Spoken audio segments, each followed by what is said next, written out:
Hello, hello. Wait, why am I so low? There we go. Hi. Sorry. I was doing something. I was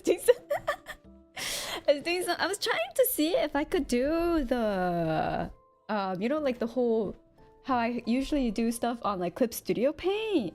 I was trying to see if I could do it on Figma, but apparently if I use Figma, my cursor doesn't get tracked for whatever reason. Anyways, that's the whole thing. But welcome to today's stream where we try to think up of an original one shot for the Wildsea. So the Wildsea is a tabletop RPG that we went over last tabletop RPG stream. So tabletop RPG, usually on the stream, I just for going forward, I know tabletop RPG is generally in the Western world written with like 2 T's, but I'm thinking maybe I should just like go forth with like TRPG, even though in America it's kind of like used for tactic RPG, but it's also used for both in the Western and Japanese world, Japanese like side, and like the other rest of the world as TRPG. Tabletop was one word, so it makes sense, right? Makes sense. It's just like it overlaps with tactic RPGs, which is why I think most people use TTRPG. So, but I was like, but tabletop like TRPG is used a bit more worldwide. I think I could be wrong. Obviously, I could be wrong, but for now, I'll use TRPG instead because this is what I knew it as. This is what I know it as. I'm just gonna start saying the tabletop RPG. I mean, our roleplay is also one word. Yeah, that's true. I mean, maybe it wasn't one word when they came up with it, because roleplay became a word, right? I think.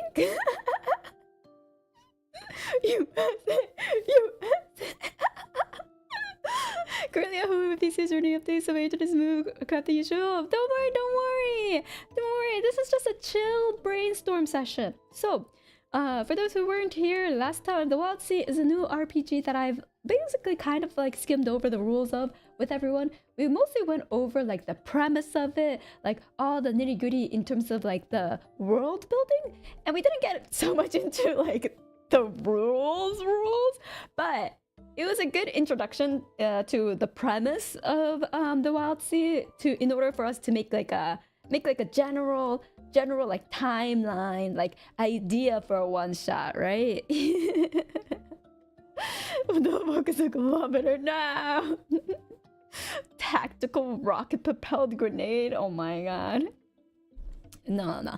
Tabletop. We will tabletop role play game. Role playing. But yeah, let me use a brush that's a little bit easier for everyone to read. I think this would be easier. Okay. Rules, you mean suggestions? Yes, we mean suggestion, because rules are there just as suggestions. And that's how I usually take the rules. Especially this one, where this system takes prioritizes creativity, I feel. And they prioritize creativity on roleplay. So that is the two things that they prioritize on, as well as like the immersion of being in that world. I think house rules, yeah. Rules are meant to be broken. Somebody, my dude, who came up with the first like incident of saying rules are meant to be broken? Like, I wonder. It must be very old. It must be a long ass time ago. Everyone always wants to be like, is it? I think all sorts of people have said it. Yeah, I feel like all sorts of people have said it. I wonder if there's like the OG, whoever said it. Also, a little story time. I actually did make a ARC server for just my IRL friends, but the IRL friends that play is essentially me, my roommate, and the one guy, the guy that responded to me, the survival guy. We'll just call him we're just calling him Bear Grylls, right? Bear friend, bear pal. John has yet to is off on vacation, so has yet to join. Yeah. but like roommate is very new to it. Bear is kind of they played Ark before, like the island, but they haven't played the newer map, so they don't know the new areas and the new items and areas too well. So apparently obviously I'm new to it too, right, for a lot of things. So we finally got like the RGs to mate. So like you know the kakas, the Argentivians, they started mating, and then we popped an egg, right? We got an egg to pop. So I was like, oh shit. So I took the egg and put it in like this little corner with like the AC after finding out that like it doesn't do well with heat, you know. It don't like the heat. It's just like it's too hot. So I put it right next to the AC, so then it's just like vibing and chilling. So I had to log off before for stream. So I was like, keep an eye on this egg. I don't know what happens afterwards, but apparently a baby will hatch. So I don't know how breeding works, obviously, but apparently it did hatch. It hatched, right? And a little baby chick came out. Well, all I see on like the chat box, like I have a ultra wide screen, right? So I have the chat on the side, and I just see my roommate going like, uh-oh. Uh-oh. The baby hatched and died. Like it just hatched and then just like perished, and it's like, what was I supposed to do? And I'm just like, I don't know. Or at least I'm not typing because I'm just watching it, and then Bear is just like, I don't know, what were we supposed to do? I've never done this before. Just a bunch of people being new to parenting and then letting the little hatchling die. So whoopsies.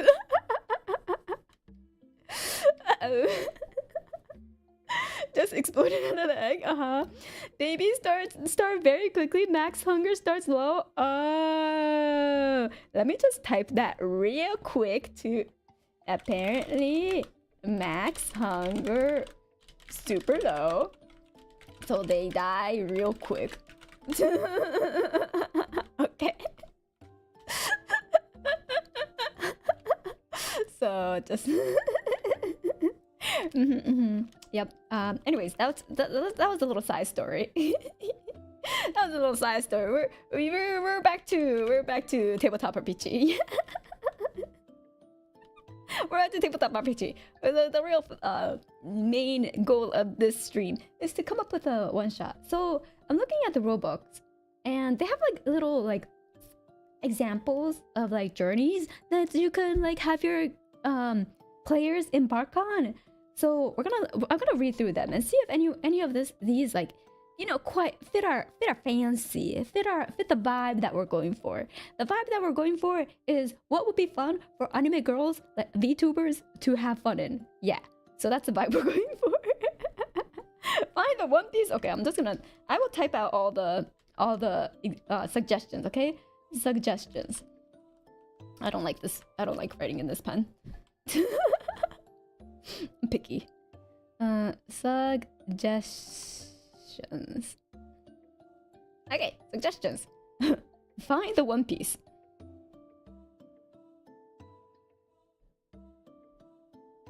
Except, you know, there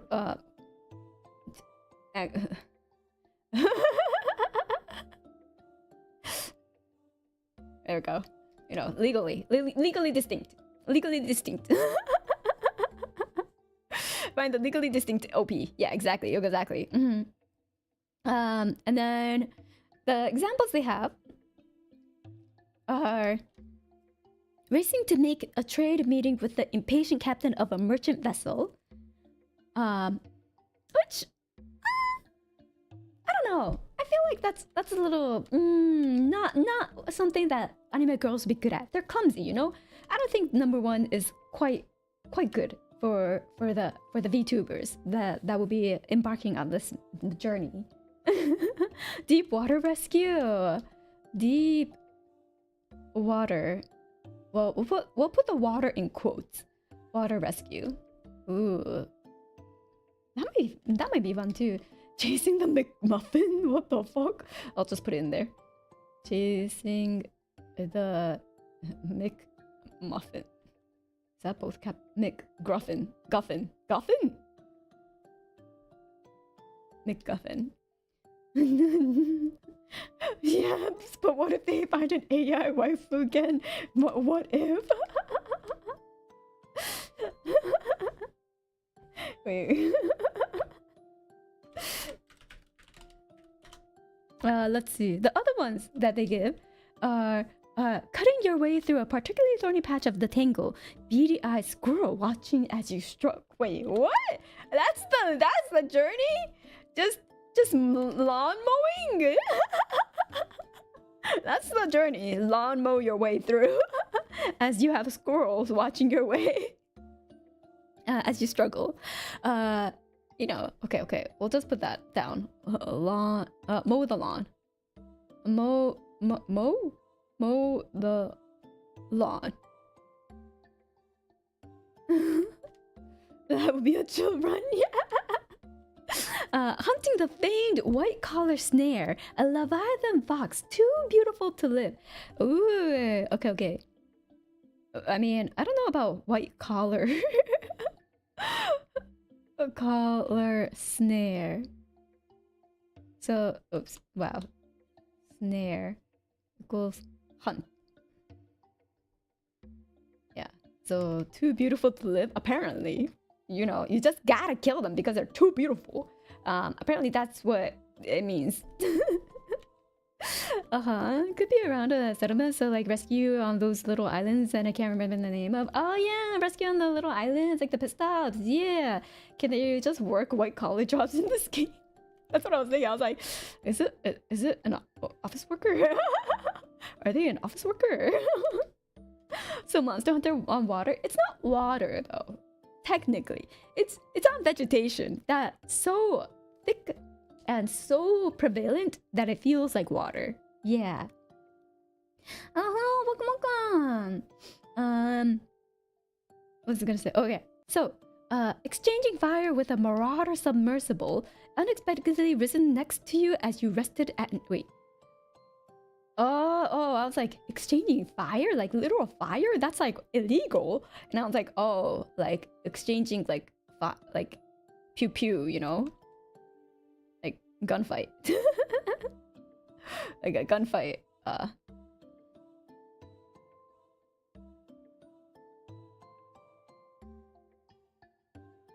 These are the chainsaw boats. 100%, okay? These are 100% chainsaw boats.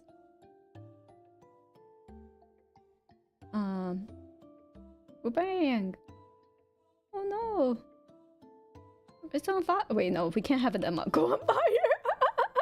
I see the vision. Okay, gunfight and ship.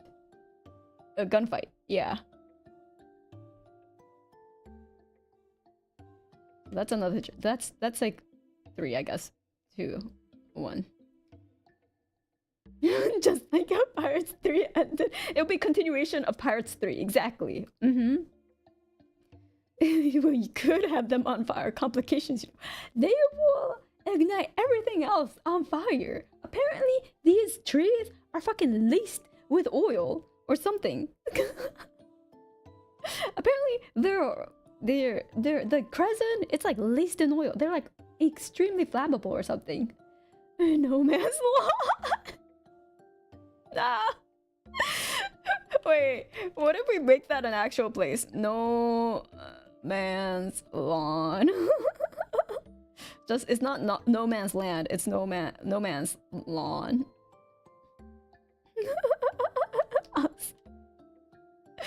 Actually, maybe yeah. We'll go explore this place. Explore. Retrieve something. Maybe it's just the land of one really disgruntled neighbor. That's the Leviathan. A lawn of one really... Oops. I can't spell. Really old and grumpy Leviathan. Yeah. So Leviathan just telling people to get off his lawn? Exactly.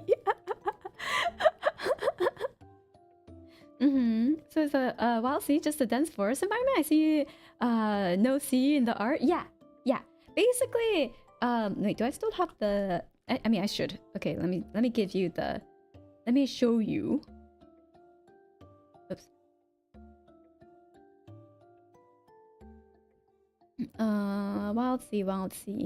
Wildsea. Tabletop RPG. I don't see my notes. Doesn't make tabletop RPG notes.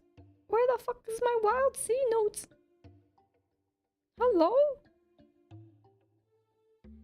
Uh-oh. I don't see my notes for the Wildsea. Did I save it somewhere else? Chat! Where did I save it? I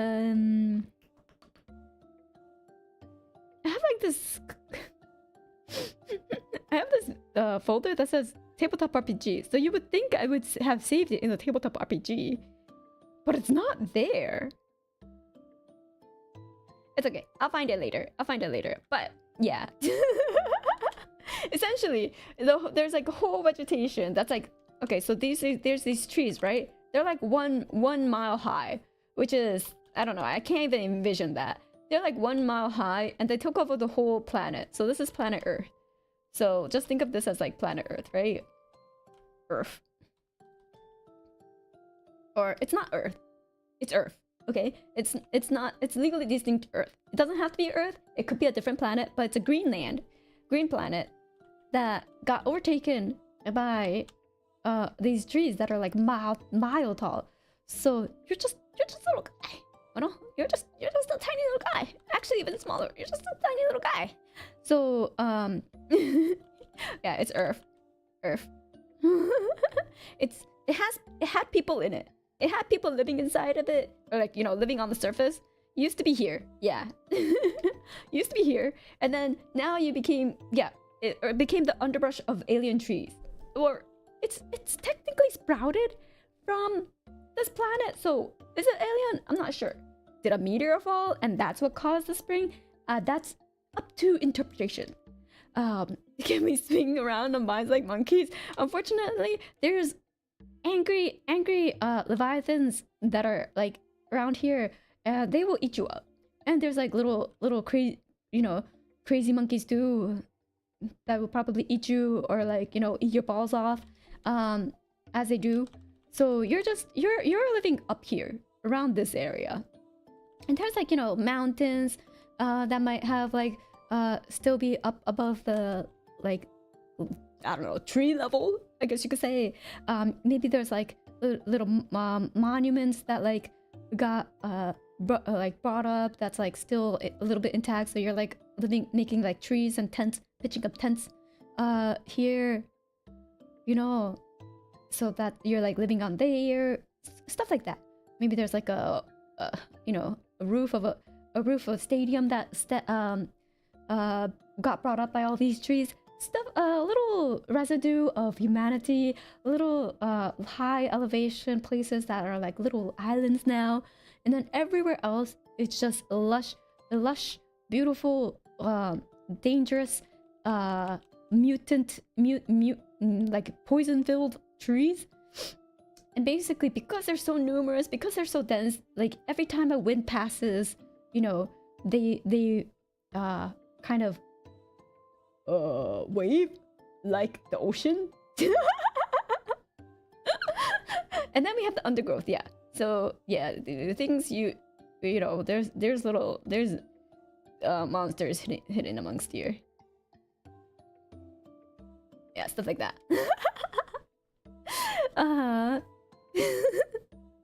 Of course, chimpanzee would be big enough to survive the apocalypse. They would.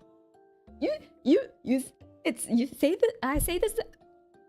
It's fully serious. You might think of it as a joke, but I am fully serious. They would. They are aggressive enough to survive. So yeah, this is the setting. This is the premise of this world. Wildsea of the planet of the apes. Yeah. Martin, leave me alone. Oh my god. Kokone's playthrough of Subnautica has ruined my fear of leviathans? What do you mean? Wait, so are you not scared of them anymore? Did I help you through a fear that you had? I mean, that I think I take that as a good thing, don't I? Or unless it's the opposite. But I don't understand. You know, they were fine. It's like losing the fear of fire. What do you mean? What do you mean? I mean, like, you know, leviathans. You could punch them. Confirmed treatment for thalassophobia. Hell yeah, let's go. You're supposed to fear something. I mean, but we killed most of them. Yeah. You did go power crazy, but did I go power crazy? I just did the appropriate thing because they were getting in our way.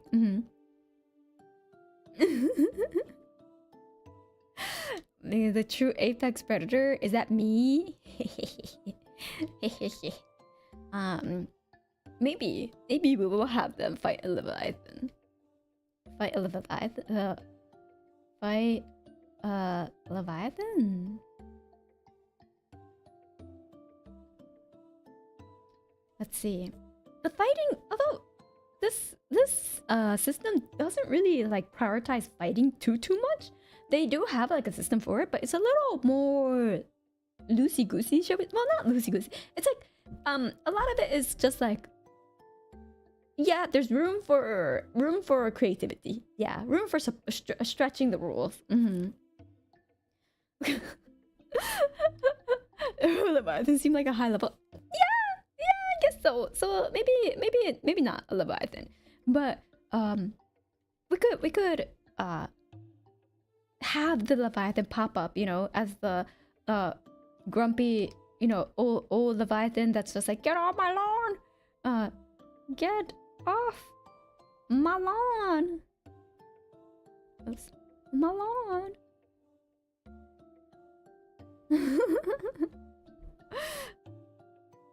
There we go.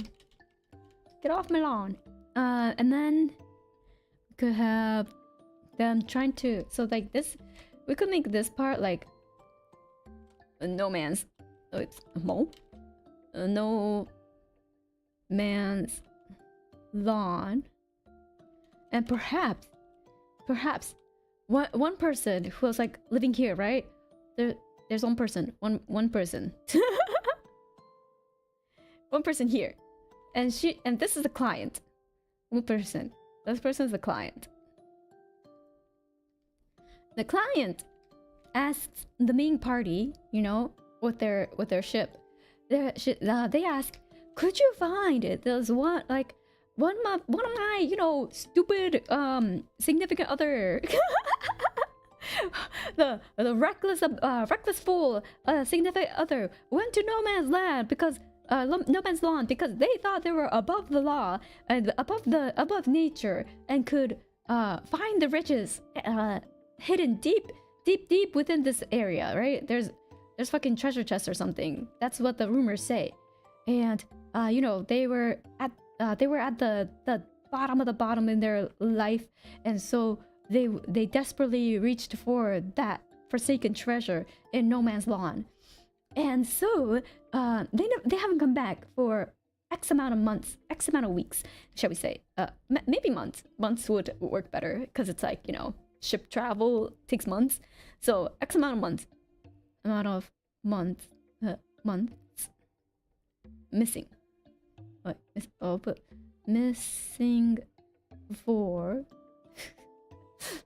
maybe I should write it so that eventually when future me comes and reads this, I could still tell what's happening. Wait a second, how does buried pirate booty work in this world? Like buried pirate booty? No. It's like, for example, a bank used to be here, you know? A bank used to be here, like a bank, right? Or something like, or like maybe some famous person's mansion or whatever. And then this is like where around where the tree growth happened. And so there's rumors of like this mansions, like this mafia bosses, for example, hidden stash of money, of worldly goods are all hidden. Does money have a place in this world though? In the post-apocalyptic world? No, actually. But perhaps gold does. Perhaps, you know, they're a great conductor of electricity. So maybe gold is viable because they still use electricity to an extent. A lot of it because everything's heated up electrically. Electric fire would be a bitch, but so yeah. They have minion statues. Now they're living on the Leviathan stomachs, aren't they? Maybe. Who knows? Treasures Leviathan propaganda to attract people to eat. Maybe. Yeah, I don't know how intelligent all the Leviathans are, but the only person we hate more than past Kokone is future Kokone. Give her no favors. What the fuck? I thought you were on I thought you were all on future Kokone's side. Weren't you? Are you not? I don't know actually. Just on present Kokone's side. I know, Tommy. Thank you so much for the gold tags. I have a little bit of like lemon tea left over. Yum yum yum. It's gone now. But I had lemon tea from dinner. I ordered a good, like, you know, HK food. Is that strong? Yeah. It was like a HK place and they have like baked rice with like lemon tea. So that's what I had. Yeah, so good. That's a slurp, not a gulp. Oh yeah, slurp. Thank you so much for the slurp tax. So thank you. The present coconut. All coconuts are good. I fuck future coconuts, okay. HK duck rice is the best. Oh, that sounds so good too. Man, we didn't have duck where I ordered for this time, but they did have like pork and like chicken and like beef. So green slurp. I had the pork. Less than 3. I like pork.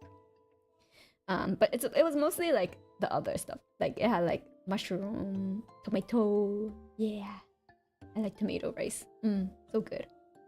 So Dan, thank you so much for the slurp tags. Thank you. Wait, I didn't hear the alert. Dream element. Sweet dreams. We all know the true treasure of this world is induction cooker anyway. Anonymous, thank you so much for the... No, thank you. Yes, the induction cooker. Amazing. Yeah, especially in this world, like it doesn't heat up anything. It's just the container on top of the induction stove.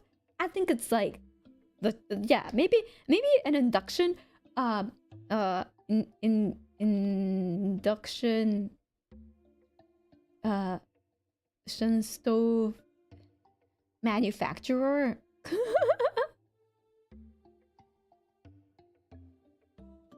Manufacturer used to be here, you know, and so there's like a huge stash of like induction stoves.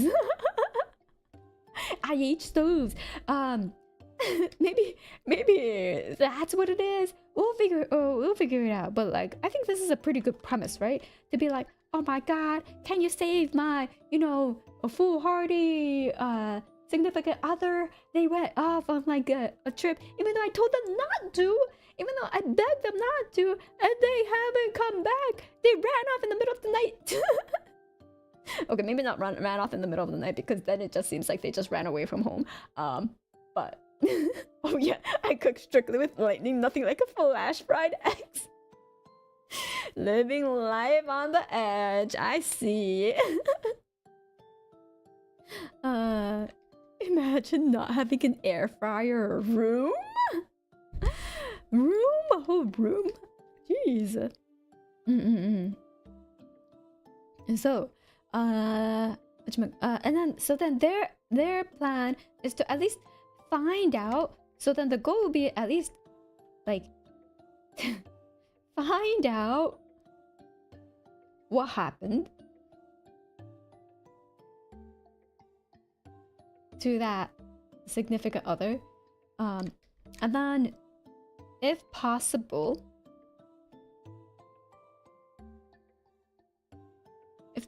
bring something back,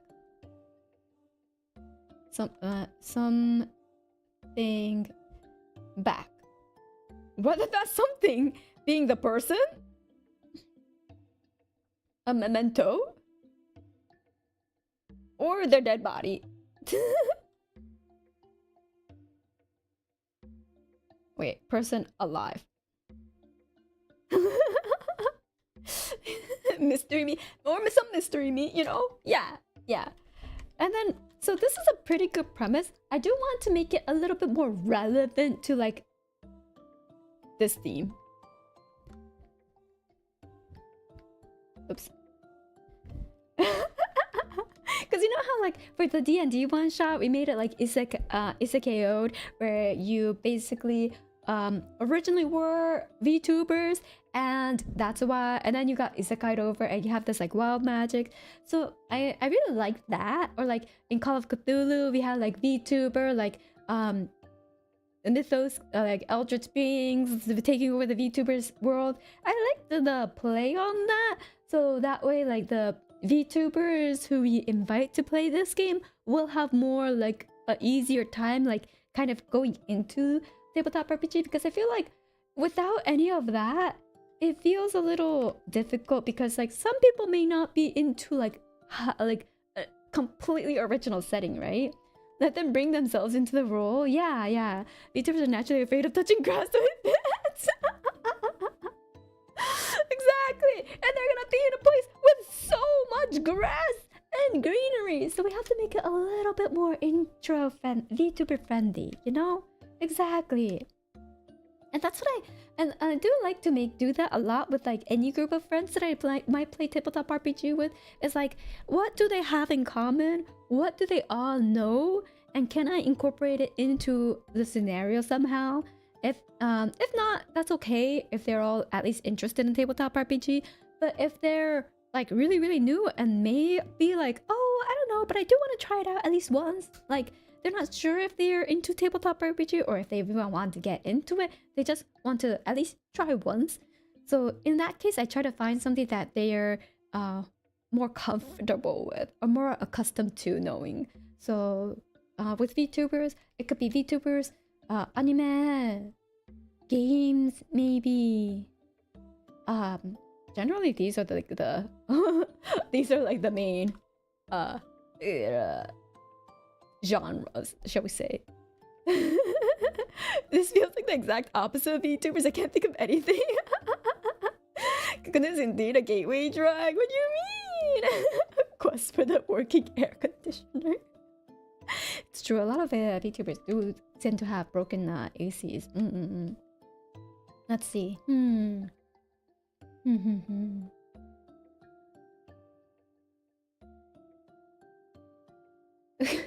Have everyone played the spider disc? They are basically piloting a meat VTuber. No! We might have people that are arachnophobic. Gacha roller artifact all VTubers are looking for. You know, I did do like a lot of gacha flavored stuff in my campaigns for like my IRL friends. So that is something I definitely am accustomed to doing. Have them drive a boat because they're VTubers, they crash? No! Hold on, there's something in my eye. Okay.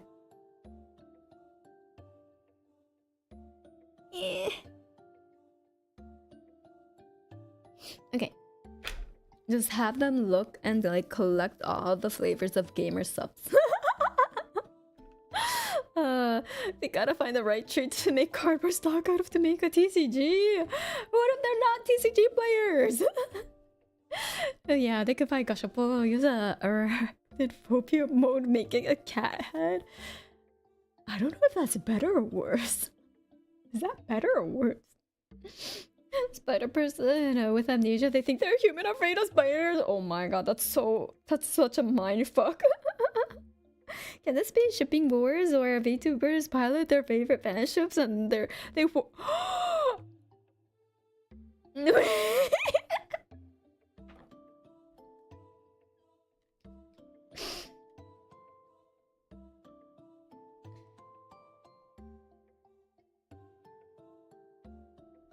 That's honestly kind of genius. It's honestly kind of genius. They're both. They have to like have like they have to like, you know, decorate it up the wazoo of like, oh my god, I love my Oshi. And then they just have like fan merch like a Uchiwa or something, or like lights and like nice boat. Shipper's Odyssey. That'll be the one-shot name, Shipper's Odyssey.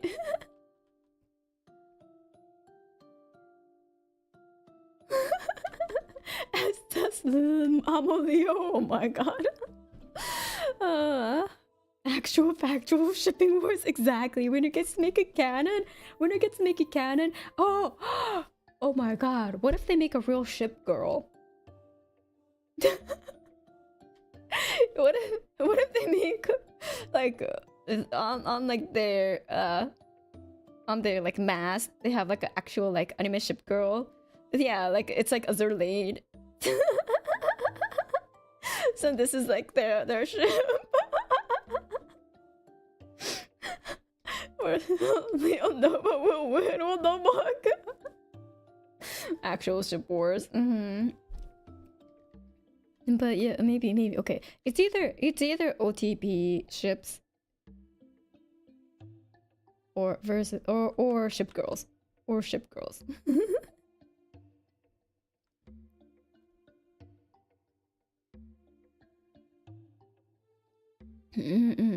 Original tree power. Yes, original tree power. Exactly. Let's see. I'm trying to think. I was like, shipping war, yes. It's such a nice play on words, but I do think like it might be harder to like find a ship that like all the girls will be into, you know, all the VTubers will be yes, this is a ship that I want to fight for. The hill that I want to die on. It might be harder to attract like a group that can stand behind this one singular OTP. It could be in-universe ships. True. Could be in-universe ships. Are they just going to try to ride the ship girls? Blah blah. It's actually riding physically the boat, okay? Nothing there in dirty. Absolute nothing. So maybe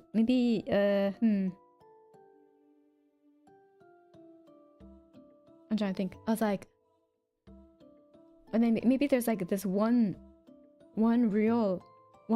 day where it's like OTP tournament, the final showdown.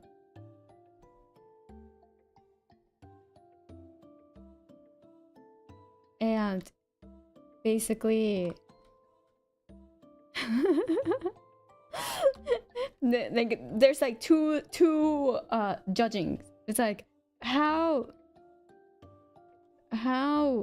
well decorated their ship is.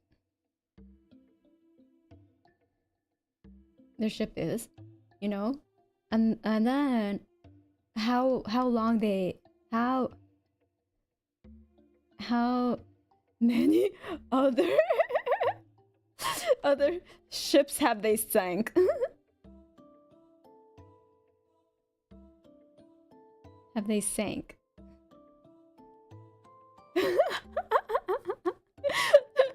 And that's like the tally of what they're going to get judged on.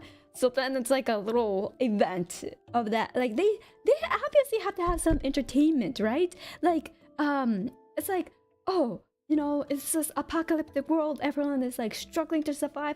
They have to have some sort of entertainment in their life, you know.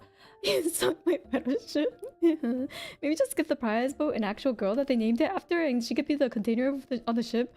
we get Pepsi and Coke at the same restaurant, and you want world peace with regards to ships. Yeah, so there has to be a place to channel their rage against the other ships, right? So this is like their idea of like, how do we like make sure that no one goes a little too crazy, you know, outside of this tournament. So the winning this will mean that the one true ship is the king of all. No one can argue against it, at least for until the next tournament. Bloodsport, the Coliseum solution, exactly. Exactly. Cannon ship for the next 4 years. Yeah, it'll be the cannon ship. Wait, is the cannon for that one end or 2 ends? I think wasn't it 1 end? Was it 2 ends? I never know. We'll just cannon ship. It's 1 end? Okay. Cannon ship. Maybe the prize would be like an actual cannon, you know? Maybe the actual they'll get like an actual cannon to like equip on their boat, shall we say? So 1 and 2 is how they bring that to fruition. Exactly. So yes, they'll get like an actual cannon to you know, flaunt at how they've won the cannon ship wars. Yeah. Oh, maybe we'll name that. We'll name it this, the cannon ship wars. It's a tournament. Yeah. So that will be their thing. And then, like, you know, we could do like a little bit of this is too serious, you know. I was like, maybe, you know, this would be good for like people that aren't VTubers, normies. We're VTubers, right? We gotta be a little weird. We gotta be a little strange. We gotta be our little special one shot instead of like the normie one shot. You know, this makes too much sense. This makes too much sense. We gotta go a little crazy. Gundam and Jason can't wait for the new versions of the ships. Hell yeah! Yeah, we need some spice. We need some spice. So, okay, so the lore. You know, the lore. Like this was the prime age of internet. Like it was the prime age of internet, anime, subculture, you know, decoraja, Yahoo, just like Macross. Just kidding. But because of that, it's just like, okay, everyone who was like staying inside, you know, in their little container with their light box called the computer, they all stayed safe because everyone that was outside being a normie enjoying life, they got fucking mauled by all the trees. The structures they were in, that helped people stay like at least that was one layer of protection against all the new trees that were growing. So a lot of the people that survived ended up being nerds. Oopsie. You know. So okay, lore. All the nerds. Nerds like me, staying indoors,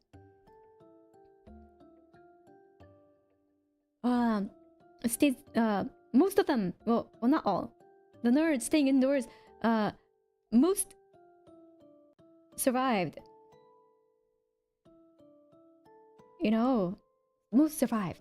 They were like, oh, that was crazy. You know, that they tried to tell me to get fresh air and that it was healthy. Yeah, but like everyone who was outside, they got fucking demolished because there was no protection around them, you know? They were out there and you're just in a box. You're in a box with like all four sides. Who do you think is safer when a big tree sprouts out from underneath them? Obviously you, right? Obviously you. You're winning. You're the one who won because your little box, your room took the brunt of all that impact. So, a lot of the nerds survived. And then, now, I mean, obviously there are people who are more, you know, suitable. It's not all nerds that are always indoors, but a lot of you did happen to survive. So, a good portion. So when the whole world became a world where there was like chainsaw ships, you know, out and about, and everyone's pirating, etc., etc. You're like, hold up, I've read this manga before. I've read this in a manga before, and webtoons and anime. I've seen how this goes. I'm gonna become a pirate too. You took that as your anime calling. You know, you took that as your anime calling, and you're just like, hell yeah, sign me up. I'm going to represent my favorite ship. I'm on a ship, so I'm gonna represent my favorite ship. And you just slap your OTP name on there, like Leo Coco. You know, obviously, I didn't see that being said. Shame on you. So you just put the ship, slap it down, slap it onto your ship, and then start sailing. And then you start seeing other people. You're like, hold up, does that ship say Coco Leo? Does that ship say Coco Leo? What the fuck? Sweet dreams. How dare they? It's supposed to be Leo Coco. You start shooting cannons at this one. You're like, bah. Reno, thank you so much for the donuts. Thank you so much for the super. What a surviving relic is a fabled last chapter of the OG work where the author took a side and pissed off the shippers, but maybe it's too unrealistic. Oh, that was too soon. I think that was a little too soon. That's a little soon there. I mean, ouch. Oh my god. Let me douse that fire a little bit with some water. All of the ships non-trial.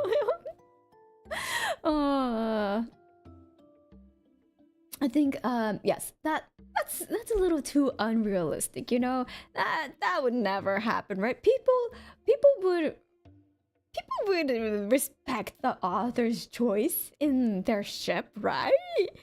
Obviously, if the author said so, how the fan base will obviously respect that. Yeah, you know, that's just how life goes, you know. Yeah. Past Coco times future Coco, get that shit out of here. I'm a fuck. Okay, if there was like a past Coco times future Coco.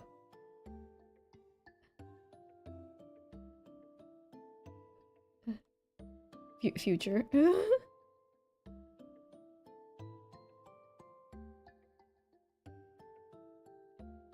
It's already sank. That ship was already down in the garbage. Looks like a giant pile of fanfics on the monkey. But the OTP. No, it's down. It's already in the rubbles. Future, past, and present. It's a love triangle. Get that shitty ass love triangle out of here. Nah. Anyways, so that is a premise. I think that's pretty good, right? Chat, what do you think?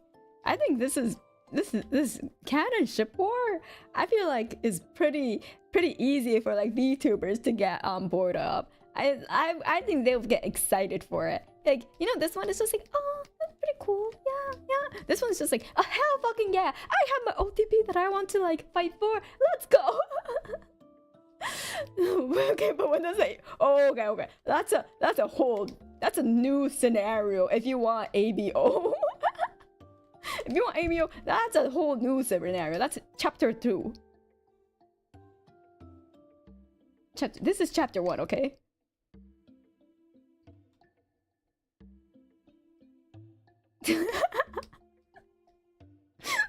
If you want this to come into play, like ABO, oh my god, that you have to wait like around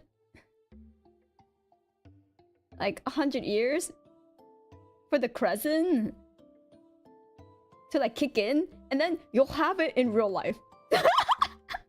You'll have it in real life. So there you go. That is what will happen. Only 100 years. That's nothing. I don't know how long it'll take for, you know, the crescent to mutate all of the human population for eventually them to all get like the second gender of ABO. But you know, that's a whole different chapter. Oh lord. But yes, that would be a completely different one. No, it's and then that could be a whole like, oh, these ships are like, oh my god, wait, we could have like a pirate ship that's only alphas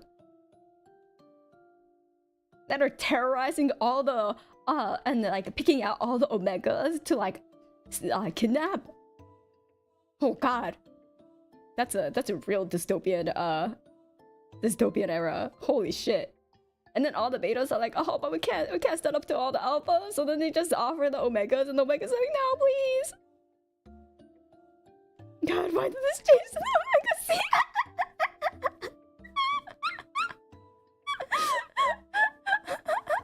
Good night, everyone. Have an early shift tomorrow. Good night. Thank you so much for stopping by. Excuse me, you got some giant bio-omega to create for absolute no reason at all. Anyways, there's so much you can do here.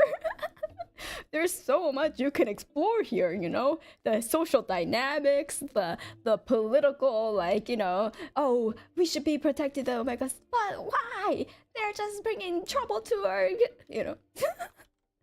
Political intrigue, the social, like, tension. Oh my god. That's too much. That's too much.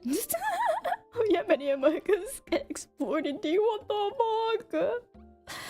Crack shippers are like Davy Jones on the sea. Is the captain of the beta ship the strongest one of them or the weakest? The most averaged one of them. Yeah.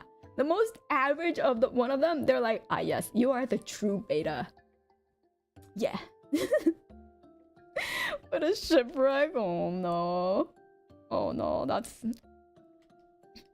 Davy Jones more like Beta Jones, Beta Jones. What the yeah, the averagest of the average. Exactly. Joe or Jane. whichever they happen to be. So yeah, we'll stick with this one. We'll stick with this one, okay? We'll stick with chapter 1. Maybe, and then actually, I'm like, if we do this one first, maybe like, cause then hopefully okay, hold on. What I was gonna say, I was like, if this does well, I'll do this one. And then I was like, wait, no, I don't want to do this if this does well, cause that increases the chance of the people who made the Wildsea to view this one. I don't want that to ever happen. I don't want them to know that this has happened to their, you know, love child, like brainchild that they loved so dearly, that I made a bastardized Omegaverse version of it. So, oh no,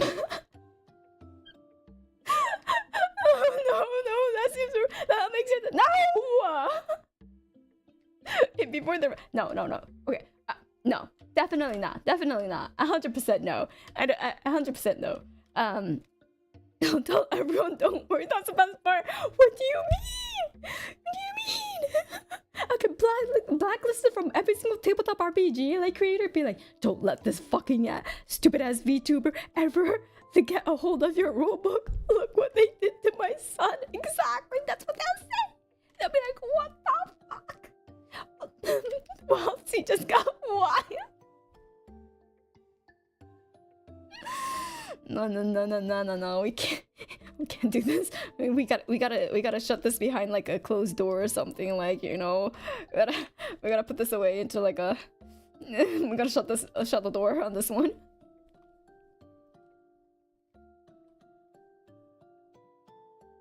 Do a poll. Of what? Which one to do first? The forbidden. This is the forbidden scenario. We will have to do this in like a locked away scenario, locked away area where like the creators cannot gain access to this one. The creators are absolutely not allowed to see this one because that might traumatize them. I don't think. Membership stream, but that only makes us want it more. Chapter 2, The Lost Secret of the Wildsea. Oh no, just the tier 10 members, yes. It's just for the tier 10 members. Doomsday device, yeah. You know, if I were to do like one final tabletop RPG session, I'll take this one out of the box and be like, I'm gonna go out with a bang. Or I mean, you know, the players will go out with a bang at least. So that's what we will do. Yeah, the final chapter. So this will be what the final ever tabletop RPG I will stream. You know, will be, yeah. Okay, wait. Wildsea one shot ideas. Okay, I'm gonna save it. I'm gonna save this file. That'll be. There's so many jokes. Oh my god, there's so many jokes that I could do. But like, I want to. I respect the creators too much to be able to make those type of jokes. You know.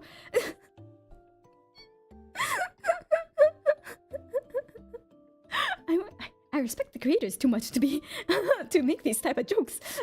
I'm restraining myself. Let me get some water.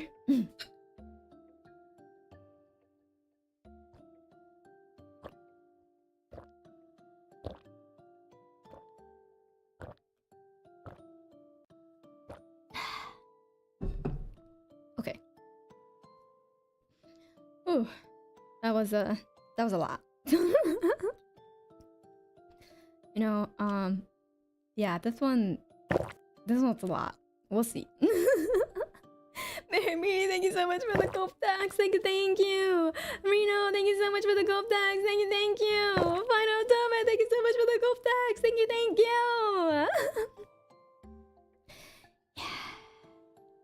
Takumi, thank you so much for the gold tax. Thank you. Chapter 2 is so dangerous and makes everyone thirsty. Especially because there's a severe lack of fresh water in this world. I forgot about that. There's a severe lack of fresh water in this world. Everyone's fucking thirsty. Oh my god, I gotta stop. I gotta stop myself. Nope, sorry. Let me put a lid to it. There's just way too many jokes I could do, okay? Less than 3. Thank you so much for the ABO gold. No! Oh. I have to be stopped.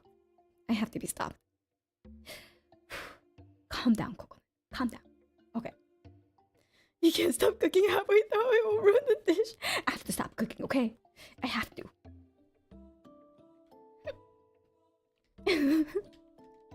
We're terrible enablers.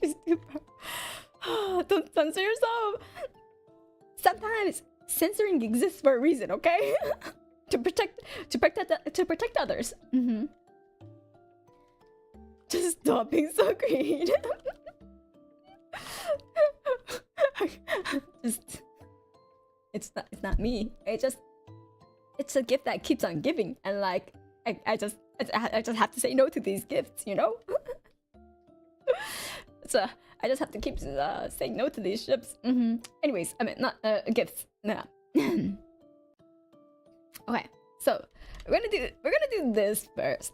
Okay, we're gonna do this first. This is, I mean, technically, this is still a pretty bad bastardization of like the original Wildsea universe. We're making it as unserious as possible, but it is meant to kind of excite VTubers. So I think the creators will still forgive me if they ever just, by pure chance, by sheer I don't know, a sheer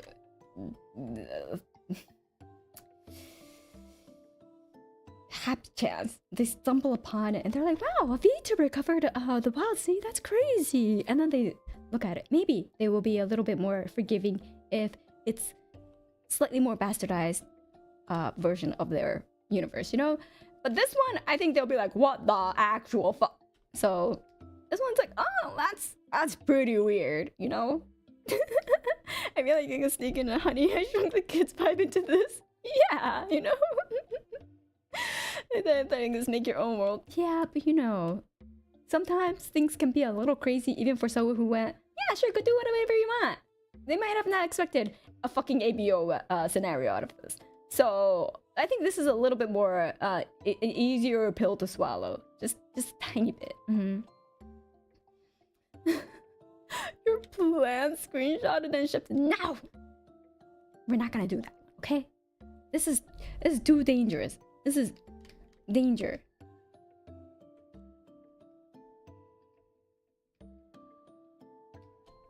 No touch. Okay. No touch. No touchy. Locked. Sweet dreams. Don't bend, don't water it down, don't try to make it logical, don't edit your own soul according to the fashion. Rather, follow your most intense obsessions mercilessly. And Abo too, I guess.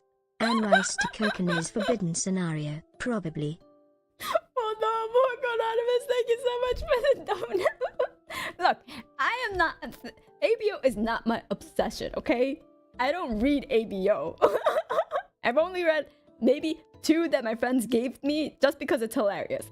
But I don't read ABO normally, I don't look for it, I don't go read it, but I somehow know a lot about it.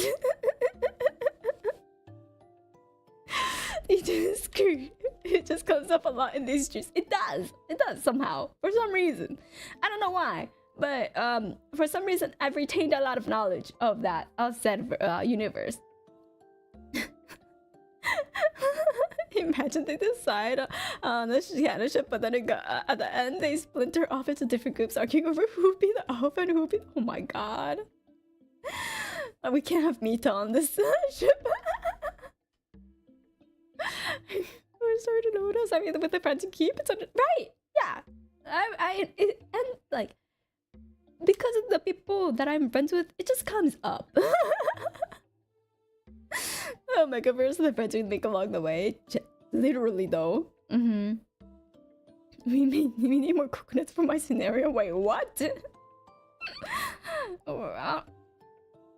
Are you also making an ABO scenario with coconuts? That's a little... Stop! Don't at her. The Gravius, thank you so much for the 10 gift of memberships. Thank you. Wait, actually force recruiting more coconuts. Oh my goodness, thank you so much for the 10 gift of members. Thank you so much. Wow, nice gift. Thank you. If anyone is new here, please, everyone who received the gift membership, please do say thank you to Akravius. Welcome. If you are new here, welcome. If you are returning, welcome back. If you've never been a coconut before, you can definitely go and check out the community tab, as we have wallpapers for every single month. Oh sure, I need to think of what to do for this month's oh, it's gonna be Christmas theme. I just gotta think of a Christmas image. Yeah, I'll do that sometime this week. Next week, yeah. Okay, this is master plan is in motion. Oh my god. Yeah, let's go. what was I saying? Oh yeah, so there's about like 20 plus illustrations, wallpapers that are up on the community tab, so please do check them out and enjoy. Yeah, I'll be doing a members only stream this month as well. Maybe I'll you know, refine this one, and people, you know, what if the coconuts take it and decide to play it, you know? What if they decide to run it? I can't control what the coconuts do. So what if I refine this scenario and the coconuts decide to run it? And you know, they're not streaming it. They're not the ones streaming it to YouTube. Taking notes. I can't control that, you know? So perhaps. But yeah. Playtesting, you know, to streamline the game. Oh my god. Oh my god. It's still a Coconut Tabletop RPG session. Wildsea After Dark. Stop. Stop. This blood, sweat, and tears that the creator has poured into this system, and we're making an ABO scenario out of it. The wild in the wild sea. Oh, not like this. Not like this. They encourage I mean, yeah, technically, yeah. Dangerous. This is, you know, maybe they'll recant being like, you know, maybe some of the creativity, we can tone it down a bit. The danger zone. Oh my god. There's so much shit we could do with this one. There's so many jokes. That's awful. They have had to know this was a risk when they created a game that allowed player creativity. I don't know. It depends if they had like VTubers in their midst of friends, you know? It depends if they had people like us in their midst of friends. They might be a little bit more they might not, you know? After the incident, we have decided to limit creativity with the setting. Oh god, we forgot to account for the weebs! No! Literally. Oh. So yeah, we'll do this one, and then in the membership, we'll touch this one. Okay, actually, memberships. A membership version.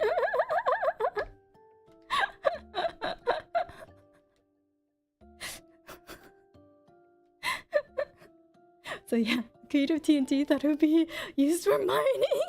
Oh no. Yeah, see, people thought people created things in thoughts of what is like. They'll have an idea. They'll be like, oh yeah, they could do it with that. They could do it with that. They don't account for all the fucking weirdos in this world, and I'm one of them. And I have creativity, so I have the power to absolutely bastardize everything that anyone puts out into this world, and I take full responsibility for said, full accountability, full acknowledgement that I have the power to do so. Okay, so I'm locking it behind a paywall.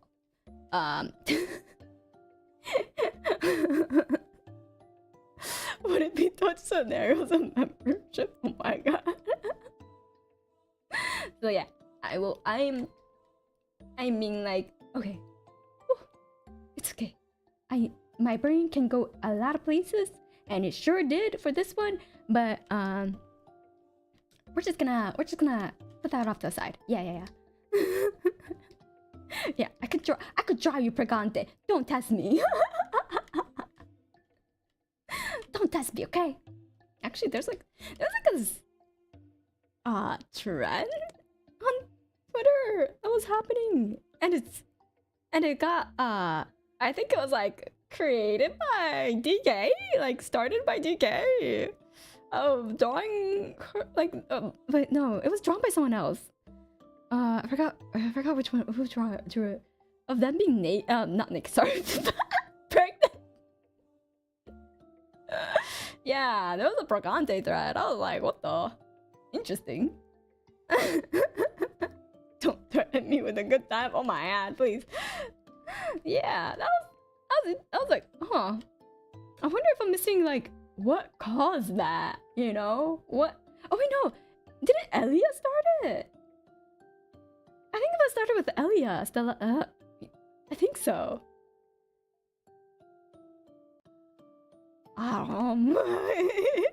Anyways, if anyone ever knows how it started, please let me know. I'm curious. Kokone's boutique is about to have a monkey selling business now. Anyways, so for this one, I think we should have like the canon ship war, right? The canon ship war. I think we should have at least one session like that's streamed of them creating their ship. I feel like this is one stream, to be honest. Like this will be their main thing that they're gonna compete with. Yeah, this is like their session 0.5, because I'll probably have a session 0 where they create their characters, and then this is session 0 part 2.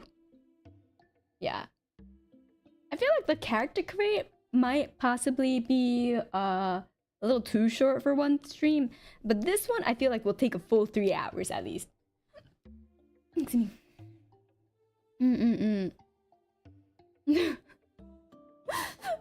Because that will cook in the no.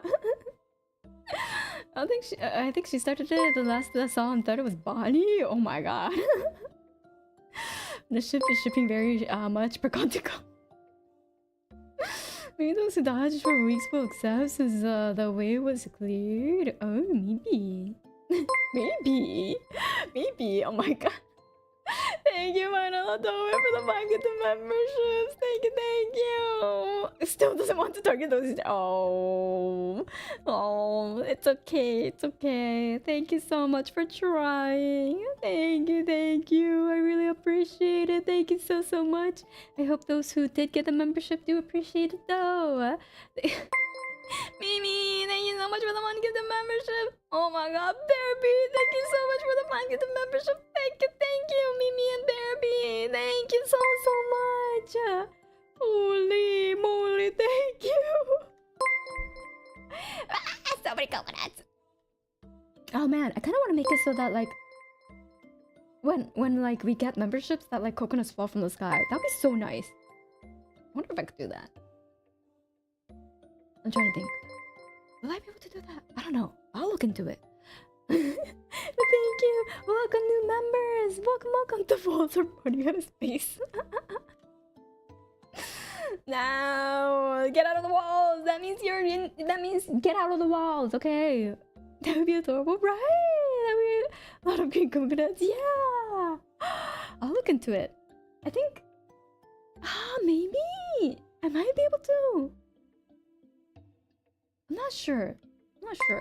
Yeah. I'll look into it though. Zelda, thank you so much for the one gift membership as well. Thank you. Thank you so much everyone for the gift of memberships. I really appreciate it. Thank you. Yeah, we got more coconuts. Woohoo! Welcome to those who are new here, or welcome back to returning members. Please, once again, please do thank the people that gifted you memberships, and please do check the community tab as well for the members only wallpapers. Yay! Thank you. But yeah, I'll look into the coconuts falling from the sky thing. Maybe I might be able to. We'll see. We'll see. Yeah. Okay, and then we'll have like the actual session, like the session with the tournament.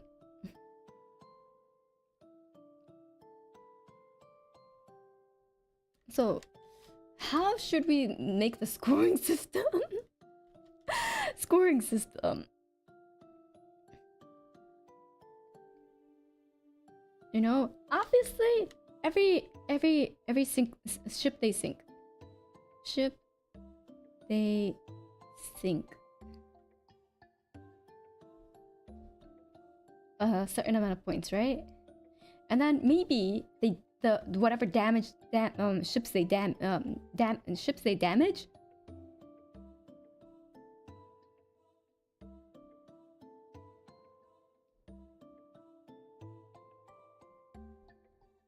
And maybe the points would be the amount of damage, you know?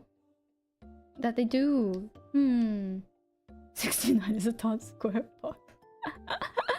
Wait a second, we're starting with the tournament arc? Yeah, we're starting with the tournament arc. Well, we're starting with the creating their ship arc, and then we're going into the tournament. Wait, I want to get this like at max 2 sessions.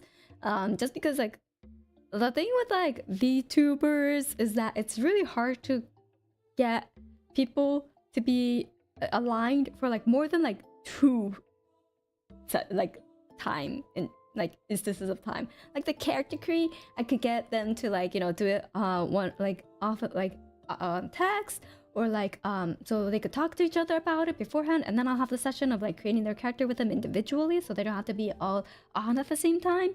But like if it's a session, I think 2 is like the max to have like one after each other, or like one within a relatively close enough time with each other that people are still remember what happened the last session. So like for example, in like a month, right? Like a month, if we do one at the beginning, obviously it has to be on a Friday or a Saturday. So either a Friday or a Saturday. That already limits it to like just 8 days in a month. Generally, that already limits it to just 8 days out of the month. And then it's like, okay, maybe if we do one here, we'll obviously try to go for this one. But then people are like, oh, I have something already planned, because Friday and Saturdays are very popular for collabs. So then we're like, oh, what about here? And I was like, I'm doing something that way. Okay, what about this one? And it's like, oh, I have this. So then it's like, it usually ends up being like every like this is generally how the planning goes with VTubers. So well, I want to keep it at 2 session max, which is why like I only do 1 shots for tabletop RPGs.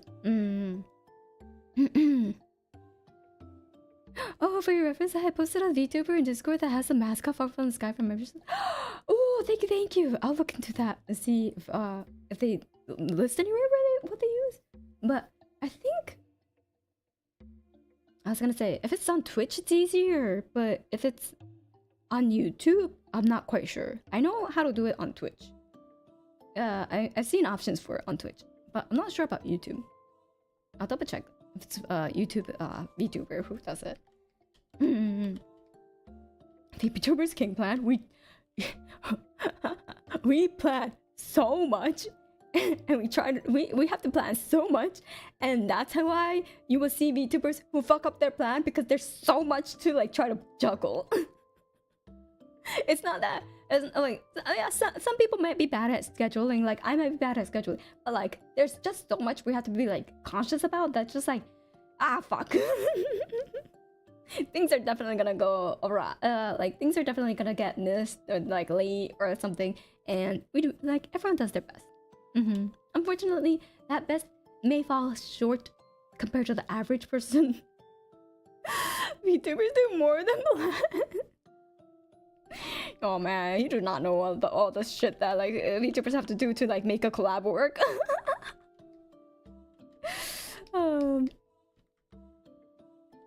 Sweet dreams. Kokone, please. This scheduling talk is giving us GM's PTSD. Sad face. Less than 3.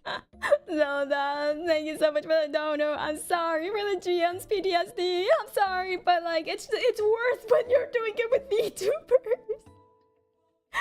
It's actually so hard because you literally, like, the weekdays are almost always a no-go. Like literally, especially for me because I have a job, so it's actually my fault. It's me. I'm the bozo. So I'm sorry, but because I have work the next day, it's very difficult to like do a tabletop RPG stream during the work day because it usually drags on. I try my best to make it a 3-hour session. I think this is a 3-hour session, you know? It's like, okay, oh, let's break it down actually. Let's break down the session. So that... I definitely did not make one of my players stay up to 1 AM for my session because it's the only time that worked. No! RIP. Yeah. Yeah. The one thing that worked is when the tech difficulties happened. Bro, that's what happened to the last tabletop RPG. The fucking like whole ass power went out for one of our players, okay? for one of our players, the whole ass power went out like 2 hours before the session was supposed to begin. So literally it's just like back. Back. Yeah. It happens. So sometimes, you know, even after everything, it gets shat on by the world. But what can you do? What can you do? Just reschedule. Yeah. It's okay though. That's what happens with tabletop RPGs. That's why they're so infrequent for me. But also because I have to make a fucking original scenario to stream it and monetize it. But that's a whole different story. Anyways, tournament. So we want it to be 3 hours, roughly, max. So at least we'll give 30 minutes for the final score and celebrating.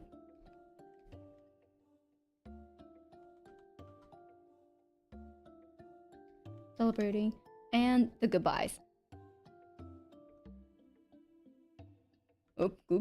Goodbyes. / any promo that they that any of the VTubers would want to do, right? So that I think good 30 to 45 minutes. Because you know, we like to talk. We like to talk with each other. So I think that, like the ending where we do like the final score, announce the winner, the celebration, or if they lose, sobbing.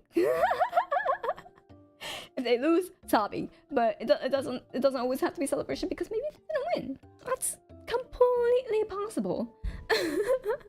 And then the goodbyes and the promos, we like to yap a little bit. So I think 30 to 45 minutes is roughly around the time. It could be shorter, honestly, but we'll say 30 minutes would be the good average of what I think that will take. And then, let's see. So that now we have 2.5 hours. 2.5 hours. 30 minutes, I would say. Wait, okay, let's see. 15 minutes for sound check.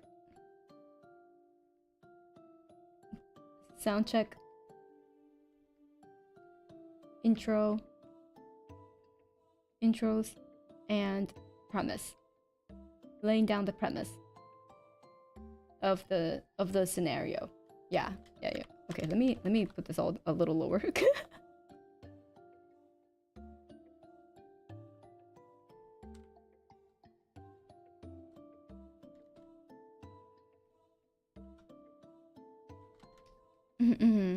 So we have 15 minutes. Well, let's just say 1 hour has passed between these two. We'll just say so we have 2 hours for the actual session. But we'll try to make it maybe 2 to 2.5 hours for the actual session. So we want to make sure that they are able to go through the whole like you know, getting into we'll do like a double check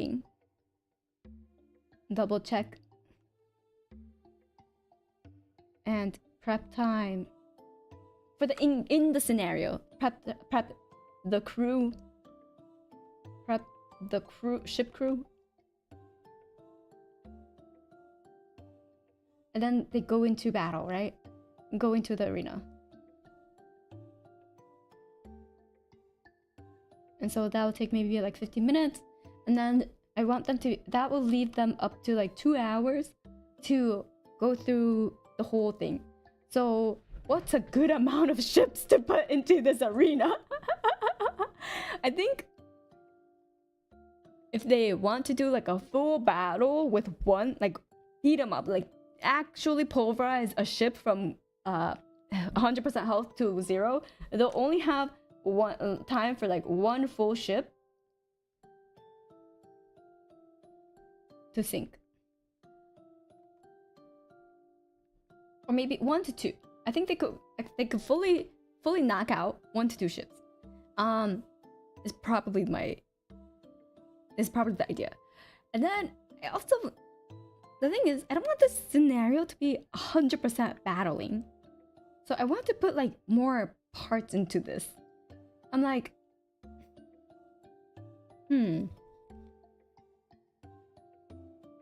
yeah, giving them a few weak baby ships as fodder. Yeah, I'm thinking of giving a few weak baby ships. I'm wondering if like we could set it up so that like maybe we could have like a ship that like starts bartering that with them to like join forces. Hyping up the crowd, heckling the other ships. Yeah, I was like, what if another point system is how audience vote.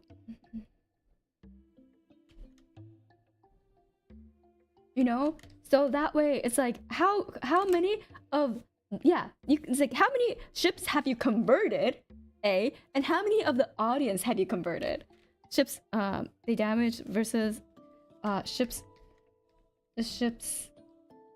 they converted.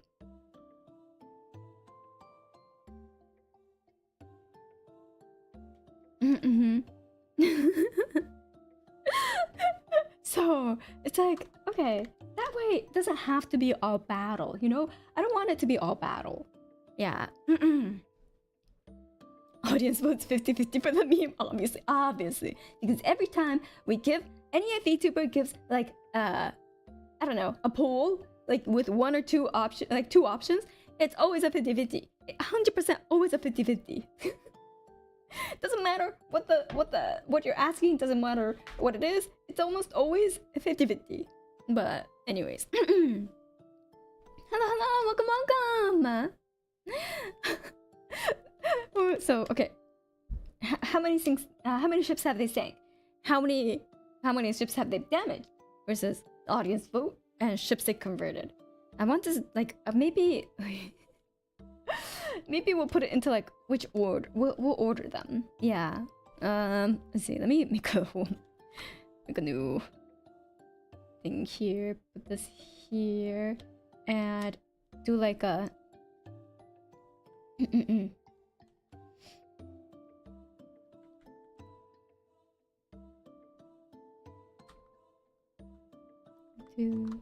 Okay. So this one is.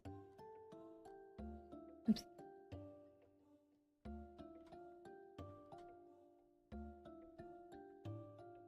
Ships sank, and then this one is ships converted, and this one is audience vote.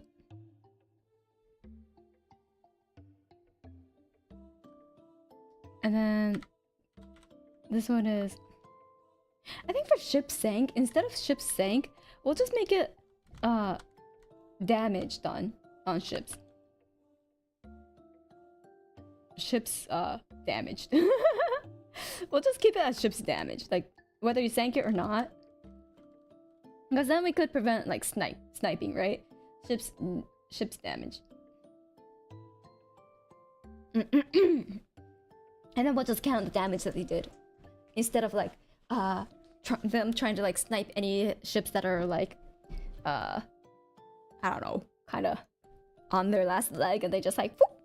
So yeah, and then we have ship decorate. Oops, this one. Ships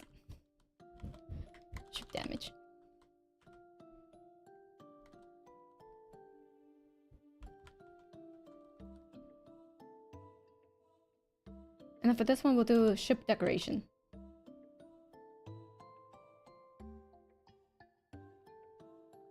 And so we're gonna put them in order of what I think is important. I do think the conversion of ships is pretty high up. And then converting the audience is also pretty high up. Ship damage, I feel like might be the lowest.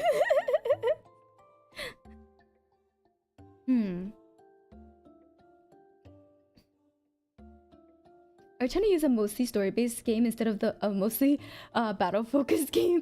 Yeah, it's mostly going to be a story, like a RP-based, which is why I want ship damage to be on the lowest side, because I'm like, well, it's not so much a battle-heavy, you know. Even if they don't manage to sink the boats, they could still win by doing more overall damage. Yeah, and so they could kind of tailor it to what they want to do instead of forcing them to battle. Obviously a lot of trash talking the other ships as well. Yeah, they could trash talk the other ships, be like, wow, but this ship is so much better. And I'm like, wouldn't it be funny if like I was like, wouldn't it be funny if like we had like a bunch of them? Like, you know, if we had 4 players, if 2 of them were on on a different ship. I'm like, that might be too much for the GM to keep track of, to be honest, but it'll be like a whole debate team. Imagine winning through sheer flair. Exactly. Imagine winning through sheer flair. That'd be so cool. This might be a little difficult to do though.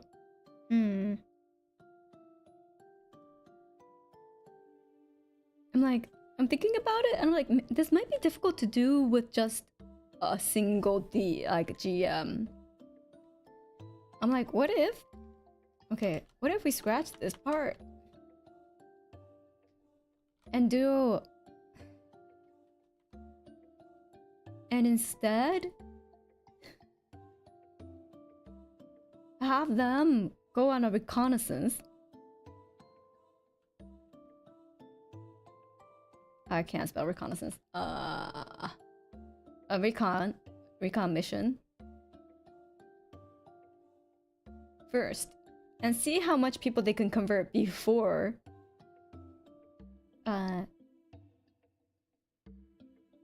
How much they convert? How much they convert during the reconnaissance mission?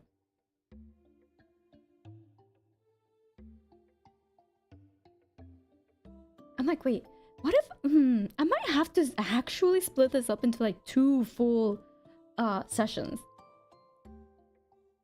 Hold on. I'm like thinking. I'm like, essentially here, the 2 sessions would be obviously session it'll still be considered a session 0, where it's like, okay, they go through the whole, they're like, cause Wildsea, you have like little, like, you know, like the little markers of like events, and then like it goes on, and then it's like a completed task sort of thing, instead of like a more organic flow of like how a mission is going. So I'm wondering if like we'll split this into 2. So like go like this. I don't know. Yeah, the little scenario trackers. So the scenario tracker will have like a recon mission, right? And then maybe there's like 3 or 4, or like 4 different wait, 3? Yeah, let's make it simple. Let's make it 3. And so one, they could find materials to bling their ship.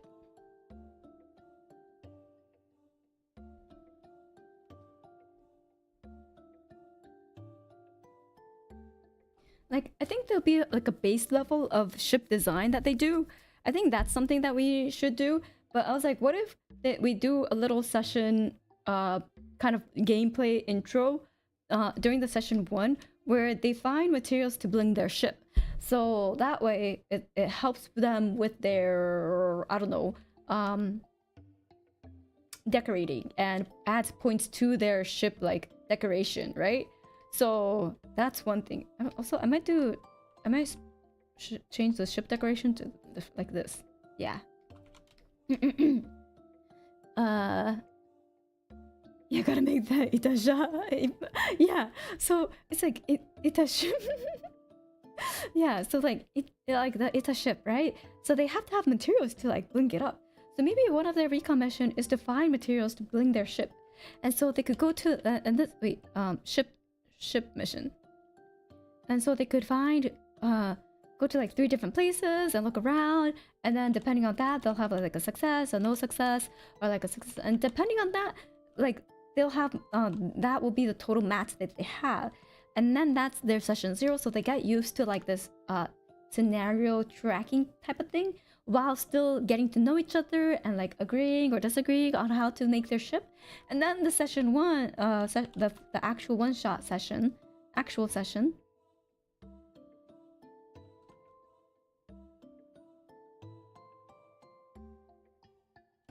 yeah, actual session will have like 4 points. So that way 30 minutes each, you know, 30 minutes each. And then depending on that, they could be like, oop, they got, they sank a ship. Oh, they converted a ship. You know, oh, they got some audience vote, or oh, they got damaged. They're the ones that got damaged. Yeah, stuff like that. You know. So then this will be like the more,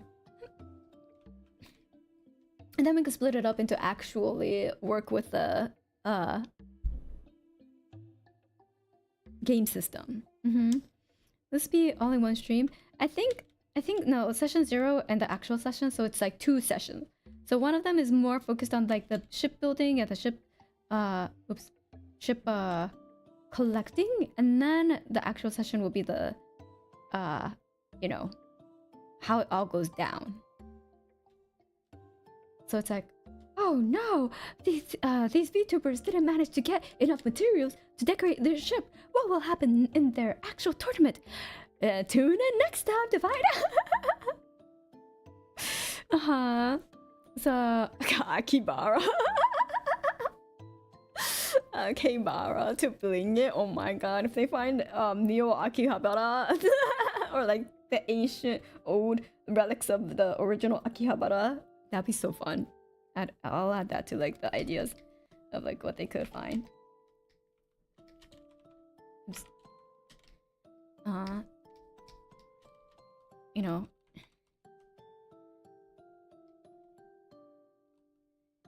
ancient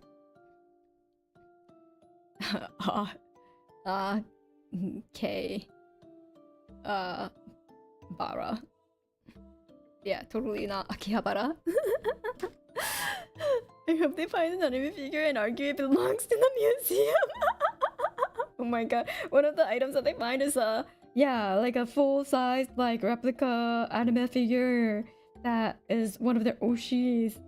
That'd be crazy. I'll probably have to tailor it to an extent depending on who we get for this. Like if anyone does have like a ship that they all agree on, which is pretty, I would think it's pretty rare, but it sounds like an interesting premise. I would like to do it. I feel like this will only work with like a very small amount of like VTuber like girls though, because OTPs are a very personal thing, right? That's why everyone gets so passionate over them. It's a very personal thing. So it might be a little difficult to find people that would be that are going to be aligned. So it might take a while for me to get this going, but I do think this is a very interesting premise to do. Or some magic hijinks that it looks like everyone's Oshi did that. Maybe. Or we could just make it a trope that their Oshi trope, their shipping trope, that their die-hard set on is the is the absolute king of them all. Like, enemies to lovers trope, you know? The fake relationship trope. The what else is there? The love triangle trope, which I hope that ship sinks instantly. Stuff like that. Yeah, maybe that's a little easier. So instead of ships, canon ship war, ship trope war. So it's like ship tropes. Well, this will open it up a little bit, tricking other people before falling in love. Oh yeah. Yeah, fake relationship, forced marriage, you know, the arranged marriage trope, yeah, the cafe, they were co-workers trope, the boss and under employer trope, the I don't know. Stuff like that. I think tragic love sinking your own ship. We'll just put that in like one of the environment like explanations. Like, you go out into the designated area and you find a ship already sinking as you head out of the gates. As you hear them go, tragic love is the best.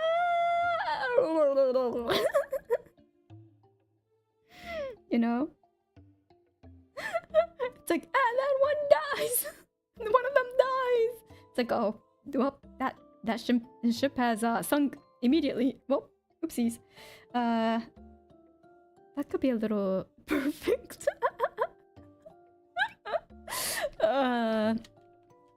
So yeah, I think this will open it up a little bit more to like everyone.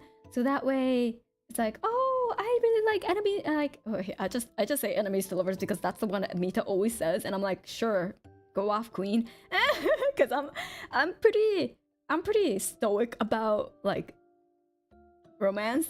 As you all know, like I usually skip romance scenes or like romance like stuff in like cartoons because webcomics and like manga, because I'm like, that doesn't really interest me as much as like everything else. So I usually read, like, flip through it pretty quickly. I'll still read it, you know, but like I'm not gonna be taking my time over it, shall we say. So what would interest you about that stuff then? Like romance? Nothing, I guess. Or like, what do you mean? Romance could be at the end of the journey. I mean, like, if it's part of it where like they, you know, support each other to get through like their main objective, I don't mind it. It's just when it becomes the main objective, I'm like, well, you've lost my interest. I don't want the romance to be the main objective. I want that to be a side, like a supporting thing or a side thing that plays into the main story or something. But I don't need it to be the main objective. That's not why I read something. You know? So that's just me. The romance is the bait. Yeah, like it's, if the romance is the main objective, I'm like, well, there's so much more to life than that, in my opinion. But anyway, that's just me. Like, yeah, having romance is like having a partner and stuff, like that's all fine and dandy, but I do want them to have like that thing that drives them, that's not dependent on someone else, you know? That's what I want. Yeah, it's nice when the romance is a byproduct. Yeah. Would there be a childhood friends to lovers ship that would be the guaranteed to lose as a childhood friends always do? Oh no. We'll have a childhood friend trope, and they will probably be immediately shot down. Kokone with the Riaju Makorashu. No. I'm like, you know what? You do you. But don't be all over my face. You do you. I'm happy for you, but don't be all over my face, okay? That. But I'm also like, Don't bring your relationship problems to my story. Shut down with fireworks, obviously. Oh my god. That'll be so funny. But we can't have fire. It'll be electrical sparks, yeah. Which could still cause fire. Whatever. It's okay. No, we don't worry about the technicalities, do we? It's fantasy, okay? It's fantasy. Don't worry about it. Yeah. And I think this is a lot stronger if we make it like a ship trope type of thing. That way, it's a lot easier for people to be unified, and we don't have to have like legit IPs that we talk about too much. Like obviously they'll be like, oh, I love that ship. That's like this trope. Oh, it's so mwah, chef kiss. And they'll be like, oh yeah, it's like this ship that I really like. So there, yeah, it's a unifying feature. You could have fire. You could. You could.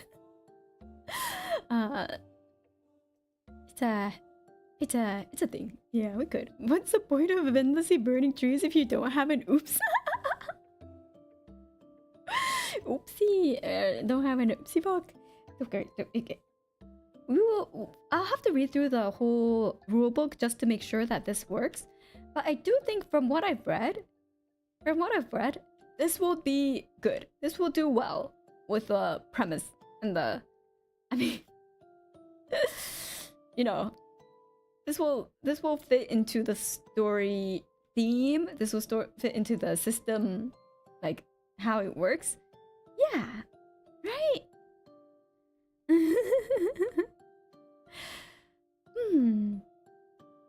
Like a gas crater that's been burning for 50 years. It's still releasing methane. Apparently it's really pretty, but it's also in like the middle of the desert. The hole that like endlessly produces like gas, and it's like continuously burning. Apparently it's like a tourist attraction, but also I also heard that like the journey to there is pretty dangerous. What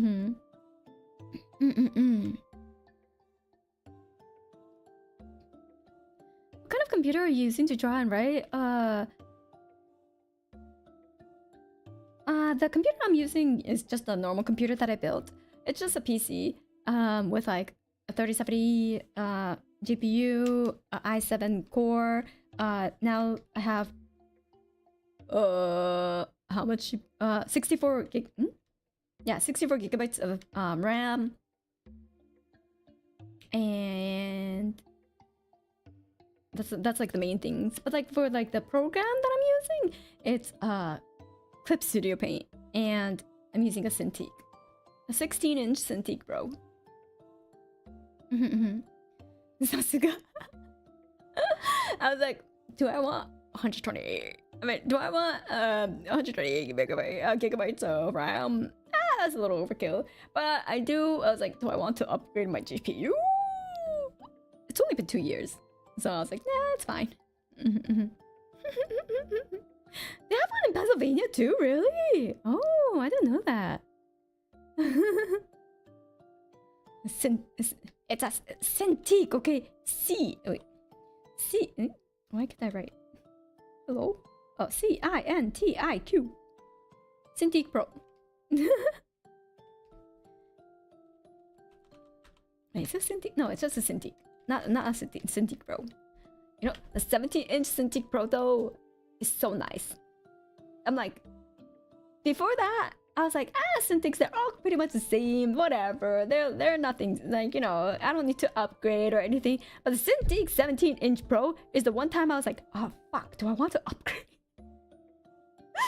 I was like, you know, what if I was like, I don't ever need to upgrade my Cintiq. I could just always use my iPad later down. If like this Cintiq breaks down, like I could just switch over to my iPad. It'll be fine. Like I don't have to upgrade to like a new Cintiq, even if this one the kaput, you know.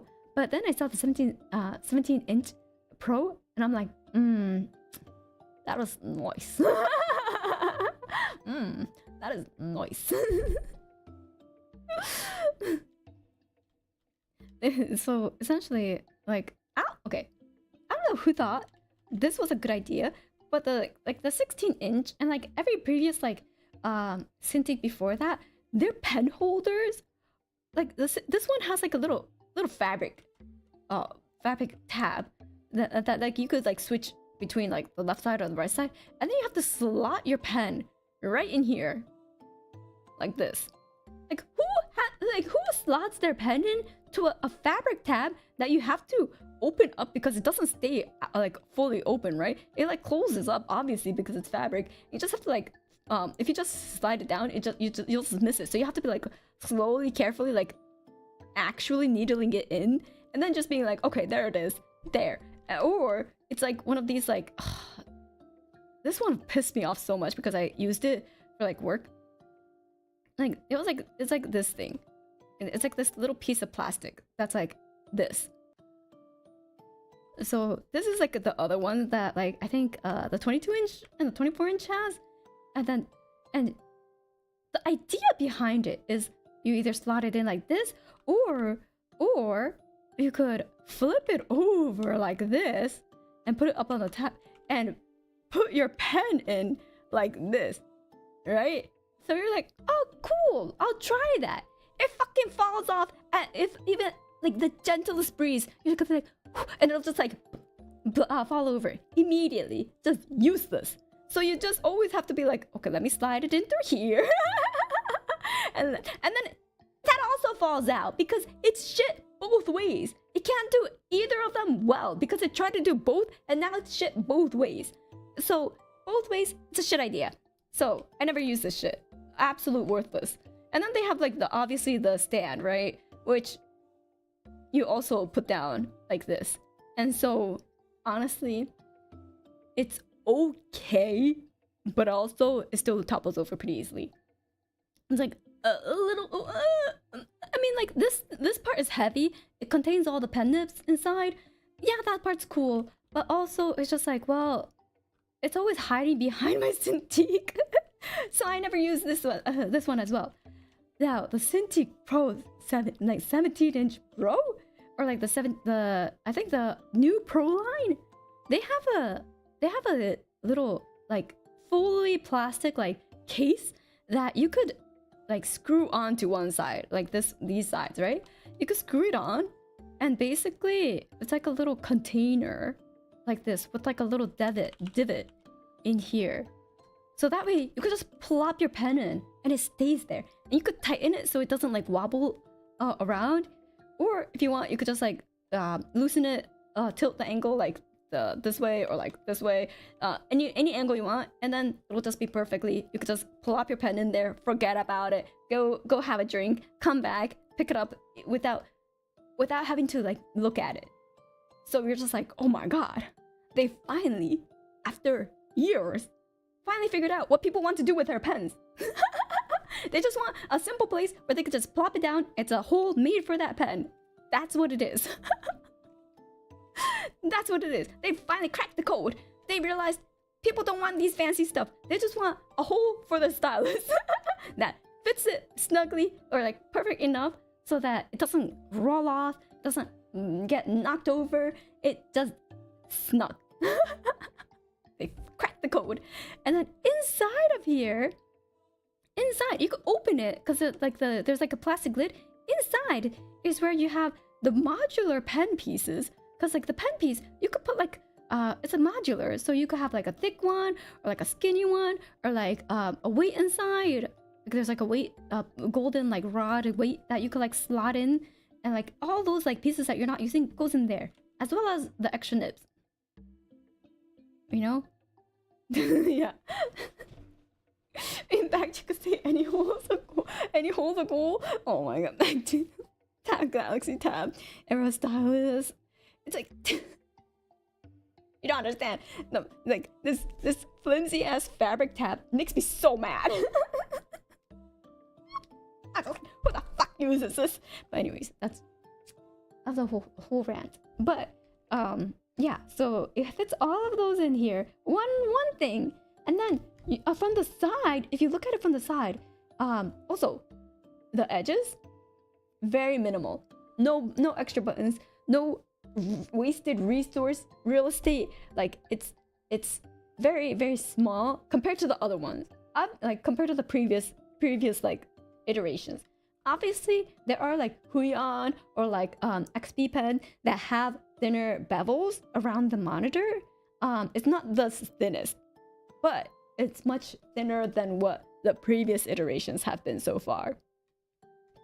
And then on the back, they actually have like this like, I don't know if I'm drawing it correctly. They have this like controller, almost controller shaped grip. And there's 2 buttons here. And on the other side, not the part facing outwards, on the other side, there's like 2 clicky buttons here. So they have that on both sides in the back. They have like this like controller like grip. So you could just be holding this the Cintiq like this and like putting your fingers like holding it like a controller, and then just like click as a shortcut, and you could like manually change whatever those are set to, like that. So you could be holding this the Cintiq like this. Maybe if you have a really big hand. For me, my hand's a little bit more like, you know, this, but it's a little smaller. But I was like, wow, a shortcut that I might want to use. Will I use it? I don't know, but it looks like a nice grip. You know, in theory, looks nice. And you know what's the best part? What's the best part about the 17-inch? It's bigger than the Cintiq 16-inch. It's big enough so that I wouldn't feel the need to go larger, because like the 22 and the 24 honestly felt too big, felt too clunky. I hated it. It took up so much real estate. But the 16-inch does feel a little tiny, you know? A little, just a smidge too small. Just a smidge too small sometimes. For like all the windows that I'll have up, depending. Not sponsored, by the way. Yeah, absolutely not sponsored. But welcome if you're thinking about sponsoring me, even though I talked mad shit about your previous generations. Even though I talked mad shit about the previous gens. The 17-inch, I think you're doing it good. I think you're doing it well. They're like, who the fuck is this VTuber talking mad shit about a previous gen? And then be like, yeah, you did it right with the 17.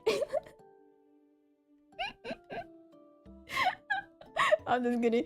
There's no way a American person is watching me. But the best thing is that because it's not a big monitor, it still uses the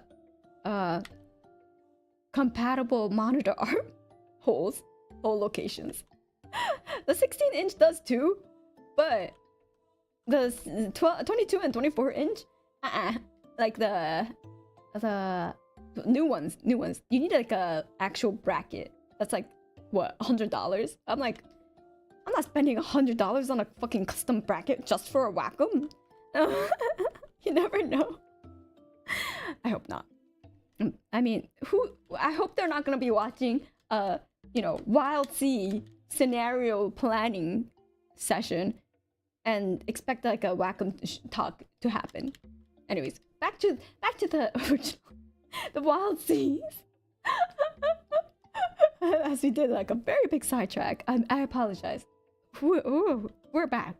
All right. So, how many people should we have? I think the good amount of people, like players, I would say is like 3 to 4. I think that's the amount that like people could still have like a good amount to like be like, oh, let's focus on that, let's focus on this, and then still be able to be like, I don't know, cover all the areas, like focus on all the areas together. Yeah. 4 is the 4 is always the golden number. I usually always, like almost always go for 4.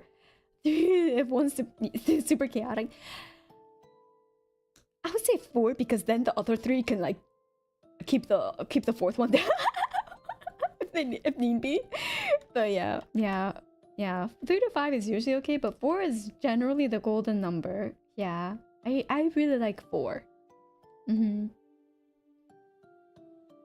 It's always fun to hear something you're passionate about.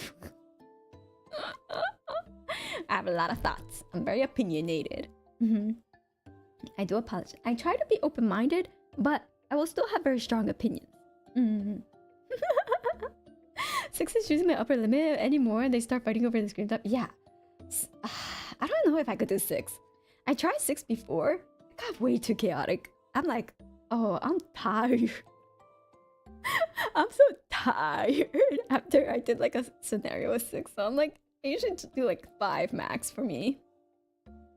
Yeah. I'm like, I can't do 6. It's I'm not good enough of a GM to be able to do 6. Imagine being able to schedule 6 players. That's a superpower. Anyone who's able to schedule with 6 people, mad respect. Or also works with a nice seating arrangement, 2 chairs on both sides. That's true. Yeah. And then the GM in the middle, like at the end, like this. And then whoop. I guess 5 also works if the player's like here. But yeah, 4 is a comfy space. We did 8 once. Oh my god. My condolences. That's crazy. You're gonna make another tabletop RPG again. I think you should make it for 3 streams, including a session 0 stream. I've said it before, but 3 is pretty difficult to stream with VTuber, like schedule wise. I'm actually in the planning phase with like I'll actually be a player for this one. But yesterday I was in a character create session for a tabletop RPG stream that will not be streamed on my channel, by the way. It's a different person's channel. Some of you may know that person, but in case they want to keep it a surprise, I won't say. But it is going to be a 3 session, and we're running into trouble with it, with scheduling the 3 sessions. Like a lot. Like a lot. We're just like, will this work? No. How about this? I'm still waiting on information about that part. Okay, but what about this? Oh, that's... So yeah, especially around the holidays. It's gonna be after. It's gonna be like late June, February-ish, actually. And even then, we're like, ooh, like the character create session, like when I put because I was the one who pulled all the people together, in a sense with the GM, and I was like, okay, what kind of players are you looking for, etc., etc. And I collected the people. When that started, let me check. Back in like 3-4 months ago. Like it was a while back when we like planned of who should be the participants, and we only just had the character create session like yesterday. So just to put into perspective like how long shit takes to like schedule when it comes to tabletop RPGs and VTubers. So yeah, I think we did it around like late summer is when we started talking about it. Yeah, and then obviously the GM was busy too in order to get everything ready, because you know, Foundry, setting everything up on Foundry, getting everything streamlined for the character create session, having all the information up is another thing that they do, because they're actually a good GM. I'm a little bit more haphazard, as you could tell about this. So mine is more like, I'll tell you during the session. They're a lot better with like planning and make sure like there's like there's like proper plugins for the Foundry, for like the quality of life for the players, and like it looks polished and professional. Mine's a little bit more just wing it, yeah. So you know, I was like, there's a lot I could learn from this person as a GM. So I'm like taking notes. I'm like, oh, what mod is that on like Foundry? Oh, okay. And I just like jot it down in my notes, like, okay, get this thing. So I'm like taking notes. Yeah, just wing it as a mood. Yeah, I'm like, because I don't do this as a main content for my channel, right? Like it's a main content for the other person. So obviously like it's a different level of commitment, I guess you could say. So for me, it's like a side hobby and like things that I like to look into, maybe have fun with. But for them, it's like their main content. So that's why it's like a lot more polished than mine. I mean, obviously mine's a little too haphazard, perhaps you could say, a little too novice, amateur, but it works. Yeah, they're the senpai. Exactly. So a lot that I could learn.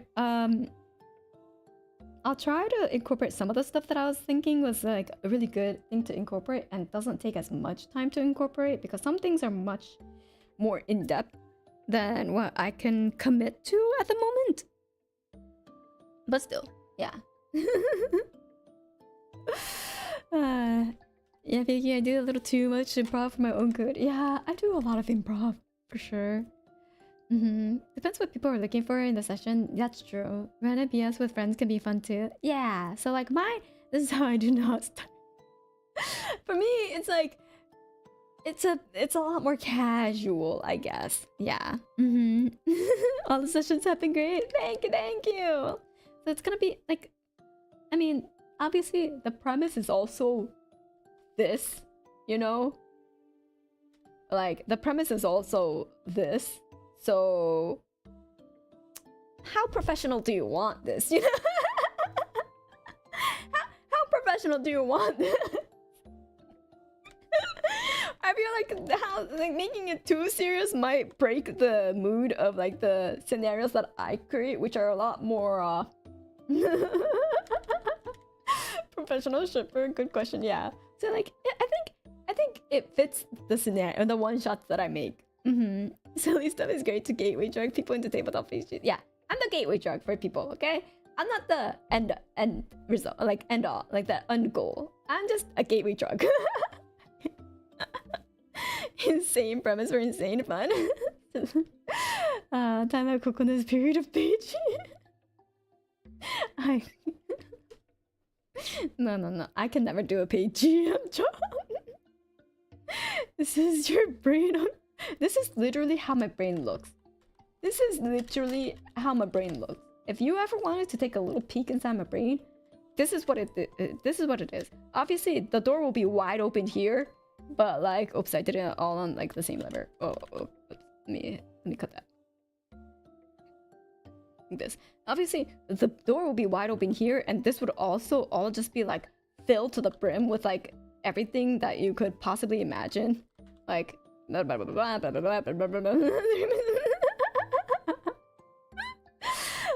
then like all like the Cintiq talk over here would also happen as like a different compartment of my brain. I'd be like, oh my god, like, have I thought about the Cintiq recently? Yes. Would the tangent doodles be like your graffiti on your thoughts? Yes. I have the most amount of like so many tangent thoughts every day.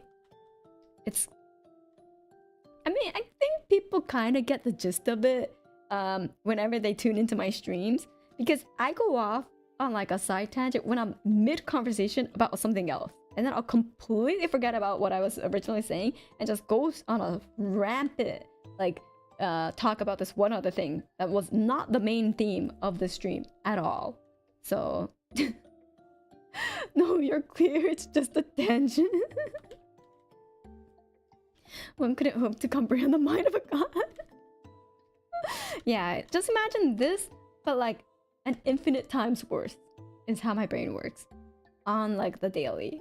So I kind of get exhausted. I can get a little mentally exhausted. Product reviews with the Kokone. I don't know if I'll be the best like product reviewer. I have strong thoughts, so I might overlook certain like viewpoints, you know? Like, perhaps there is someone out there who really does like this fabric tab. You know, it doesn't take space, it's simple, it's actually, you know what who probably likes this? Wacom, because it's fucking cheap. Simple and cheap to make. I'm not saying it was a cheap, like, but it does, the cost is very, very low because the amount of material it uses is very, very minimal, and the amount of complications it has in terms of like manufacturing, it's so simple. Anyone can make it. there must be very little confusion about how to make this little tab that you just slot into like a monitor. So yeah. People have their own opinions. Some are wrong, but they can be wrong on their own. Yeah, different opinions. Nonsense. You're paying for the fabric band tab. The tablet is extra. Damn. That's an expensive ass fabric band. Fabric. Oh, but yeah. Those are my slight, you know, just little thoughts on a Cintiq. Yeah.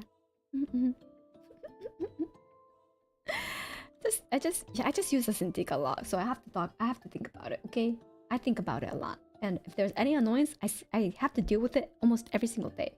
So, forgive me for having strong opinions, but I have to deal with it every single day. So I have strong thoughts. Like, no, I shouldn't get into it. But anyways, I think this is a pretty good premise. I'll have to you know, do all the like actual nitty-gritty scheduling of the session, but I'll do that off stream after I've read through the rulebook a bit more, and then I think maybe in like month or two, probably more like 2 months, because I'll have to find the people, I'll have to schedule it. We'll start seeing more information on this. Yeah. Sounds good. Yeah, I think that's about it. And then if there's any I do want to like list out the other tabletop RPGs that I'm interested in. Easy peasy. Yeah, easy peasy. What was it? I had the rule book for the Golden Sky stories. Wow. You cannot read that. So, Golden Sky Stories. I have the rulebook for this. I also downloaded the rulebook for the FF14 rulebook, the free one that's available for download. I've downloaded the FF14 tabletop RPG rulebook. There's also I also have a rulebook for Shinobigami,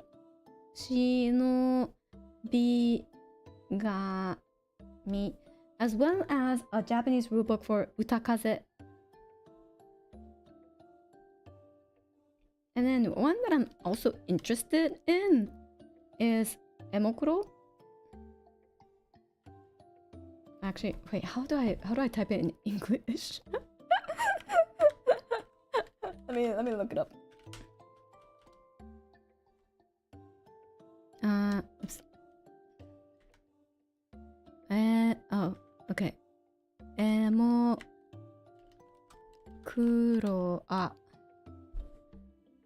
So it's called Emokuroa. Oh, okay. This is they spelled it like clore for like emotional lore. There we go. So this is another one that I'm curious on. Oops. I forgot Final Fantasy had a tabletop RPG. Yeah! What's the tabletop RPG about? Which one? Which one? There's a 5. Yeah, Immortal Gold Sky. Gold Sky is like a really cute, like more like heartwarming. They like the thing with like Golden Sky stories is similar to Utakaze, which seems like they're like a little bit more like animal people, like non-humans, and you play as them. From what I gather, I don't know too much about like the Golden Sky stories is the one I know the least amount of, and then I know this is another one that I'm not too like. I know kind of more about this, where it's like kind of Call of Cthulhu-esque, but it doesn't not necessarily. It could be like folklore, like rumors and stuff like that. Once Japan found out they don't have to use Cthulhu for every tabletop RPG, yeah, essentially, it's like they're like, wait, we don't have to use CLC. We could just make our own thing. That's what Imoc lore is. Yeah, shape-shifting yokai, cute. So that's why I was like, I didn't read too much into Golden Sky stories. I was gonna do like a little like I was gonna watch like a few videos or like read through like the foreword and stuff and like a little summary just to get like a little premise, and then go deep dive into this on the stream. Yeah, Evershade. I don't think I've looked into Evershade. Oh, and then let's try to solve the town's daily problems. So cute. Yeah, I was like, they look like small animals, which Utakaze is also kind of like small animals. And you try to do you're like a Utakaze, which is like a bit more of a special small animal, because like there's no humans anymore. All the humans are like little people, like dwarven, like no, like smaller than dwarf, like really tiny, like Thumbelina type small people. And so you can ride like rabbits and stuff, and go off on these missions, find like lost technology, etc. So like it's a bit, these two are a bit more like whimsical.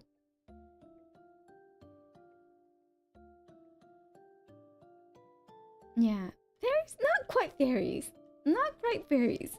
It's a bit more rooted in like Asian aesthetic a little bit, but like the Asian view of like Western like folklore, I guess, is a bit more similar, but it's still like very Asian rooted. And then Shinobigami is a bit more of a PvP type. Oh, I also have Paranoia. I also have Paranoia, the rulebook. So these are like the 6 rulebooks that I have that I'm I don't know when I'll have time to read all these. Oh my god.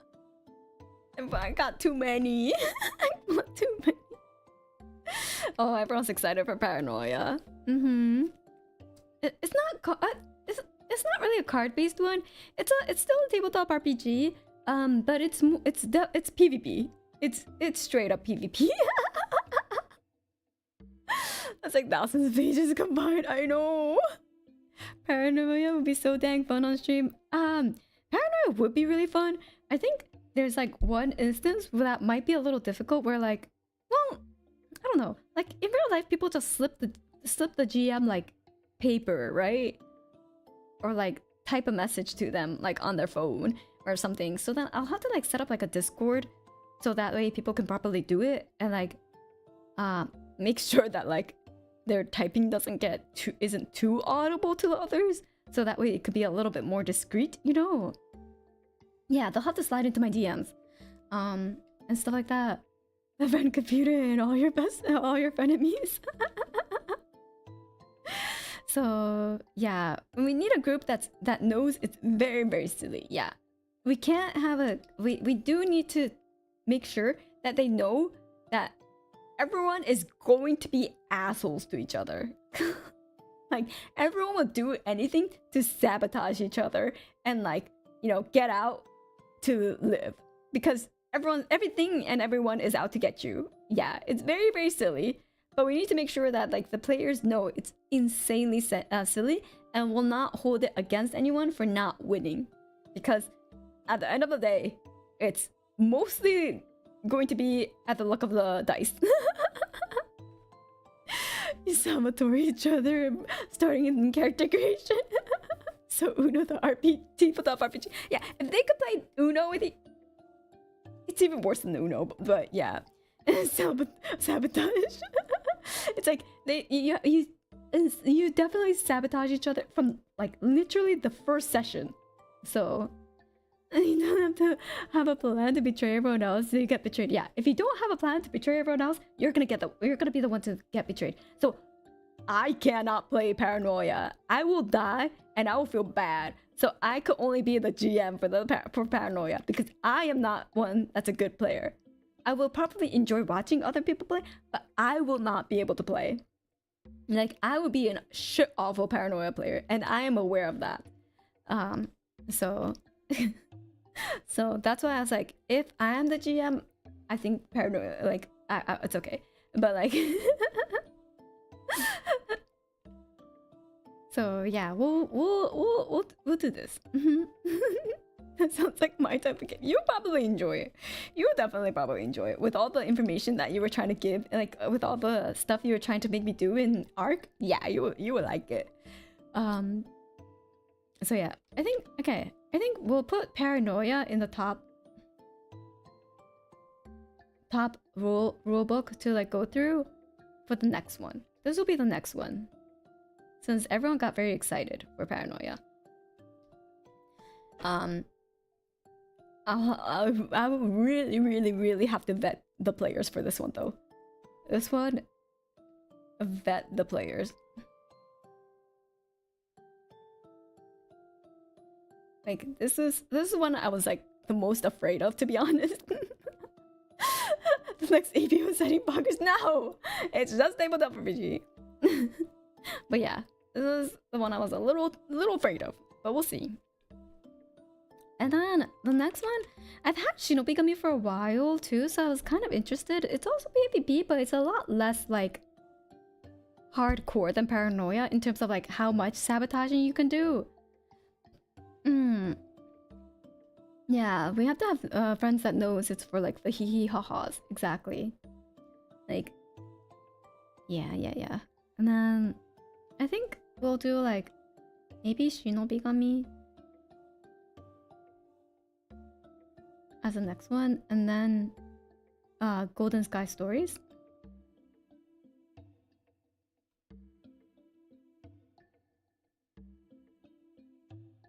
And this is like the healing, you know, after these two PvP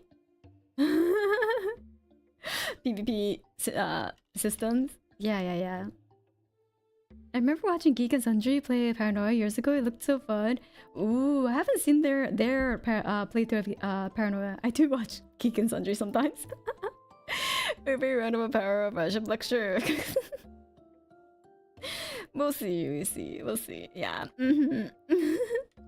And then I think I feel like Utakase will like overlap a little bit, so maybe we won't go over Utakase. I do have the book. It's really cute, but yeah. We'll see. Yeah, they're very nice for finding new board games. Yeah, so I use Geek and Sundry for like board game like information.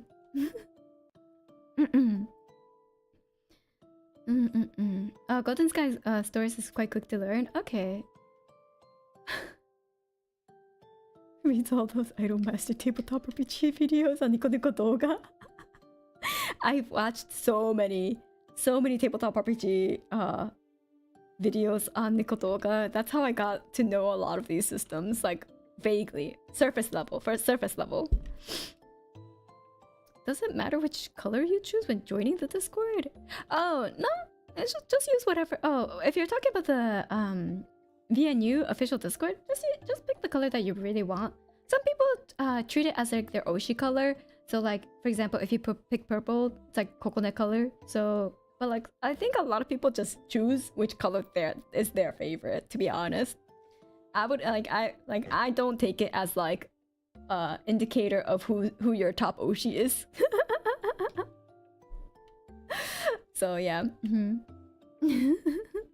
It's like it could align with your Oshi color, but might not, you know? Never know. I want to go back to why I picked teal because I like teal. We pick a random color to make fun of every ring randomly? What the fuck? No, you don't. A lot of people are traitors. Purple color game for life. Let's go. But yeah, so I wouldn't look at it too seriously. I'm sure every talent understands that you had chosen the color which you like most, if not the Oshi color. I don't even know what color I have. Don't worry about it. Yeah. Okay. So we'll do Paranoia, Shinobigami, and then Golden Sky Stories, and then if we have time, FF14. And then if we have time. I feel like because I already know Call of Cthulhu, this is probably on the like the last bottom of the list. Yeah. But you know, I do like the looser like Call of Cthulhu tabletop RPG like scenarios where it's not so heavily into the Cthulhu lore. So I'm like, oh, maybe I should learn Emok lore where because that might align more with how I like to make scenarios. Maybe potentially, I'm not sure. So that's why I was like, oh, maybe I'll look into Emok lore. Emok lore, yeah. Like the poison soup, yeah, like the poison soup. So it's like the Eldritch element is just like flavor, right? It could be something completely different and it'll still work. So it's just like, well, it is what it is, but like it doesn't have to be Call of Cthulhu. Yeah, exactly. Like it doesn't have to be Call of Cthulhu for that scenario to work at all. Like it doesn't hinge on anything based on Call of Cthulhu. And I feel like a lot of the scenarios I make for Call of Cthulhu might be a little bit leaning to more towards that. Because like the Call of Cthulhu scenario that I made is like eldritch beings just like fucking around and being you know, VTuber idols or like V-idols. So they use Call of Cthulhu for every scenario anyway. Because it's so... You could do so much with it. You could do so much with it. It's like, there's no hard rule that there has to be Cthulhu stuff, like Eldritch stuff involved. It's just like the amount of points you have, and depending on education, intelligence, you could always make your own skill to put points into, and like you could just go, you know what, house rules for the battle. It's fine. And then it's just like the character create session is just so fun in terms of like making a just a plain ass character. So yeah, I think that's why. Because previously in like the other tabletop RPGs, there was like very specific things about that system, right? Of like you're a wizard, Harry. I mean, you're a wizard, so you have to learn all these skills. You have to learn all these magic, or you're an elf, or you're not just like a normal being, you know? If you want to have superpowers, if you want to have magical powers, you could create a custom skill. That's fine. But like, there's no set like, I guess, premise to making a character that's like tied to a specific world. Yeah.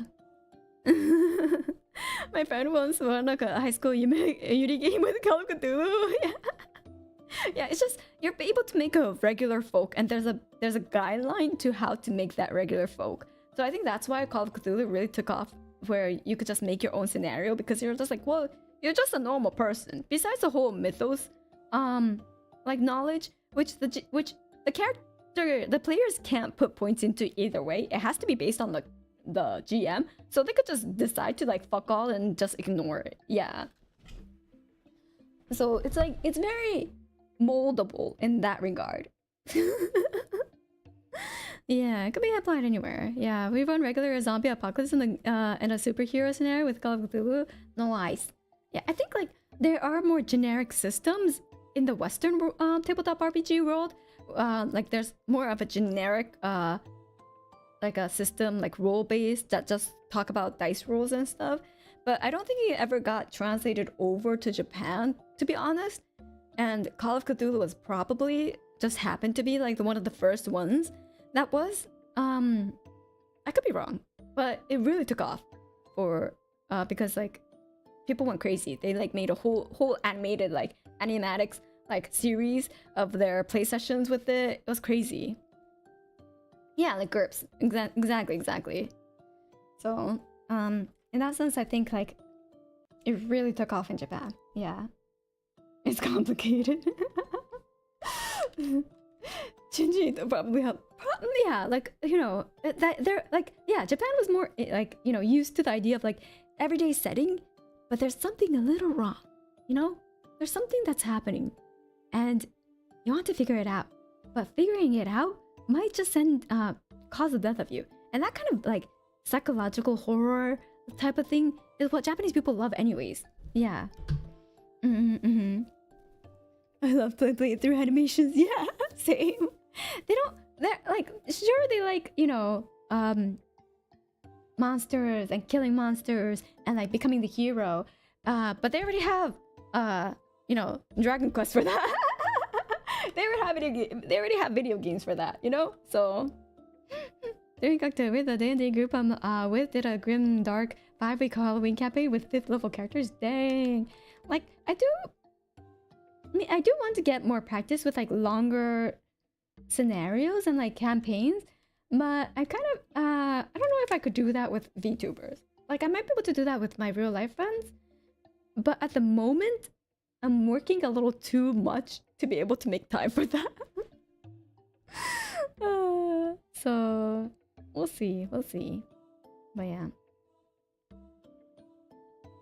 Before I get into any more of a tangent, I do think like I think this is a pretty good I don't know, ranking of the next tabletop RPG systems that we'll look into, and then hopefully this aligns with all of chat as well. I think killing is slowly black. Hello, just myself, honestly. Just myself. Yeah, it's just me. I'm the one killing myself. But it's okay.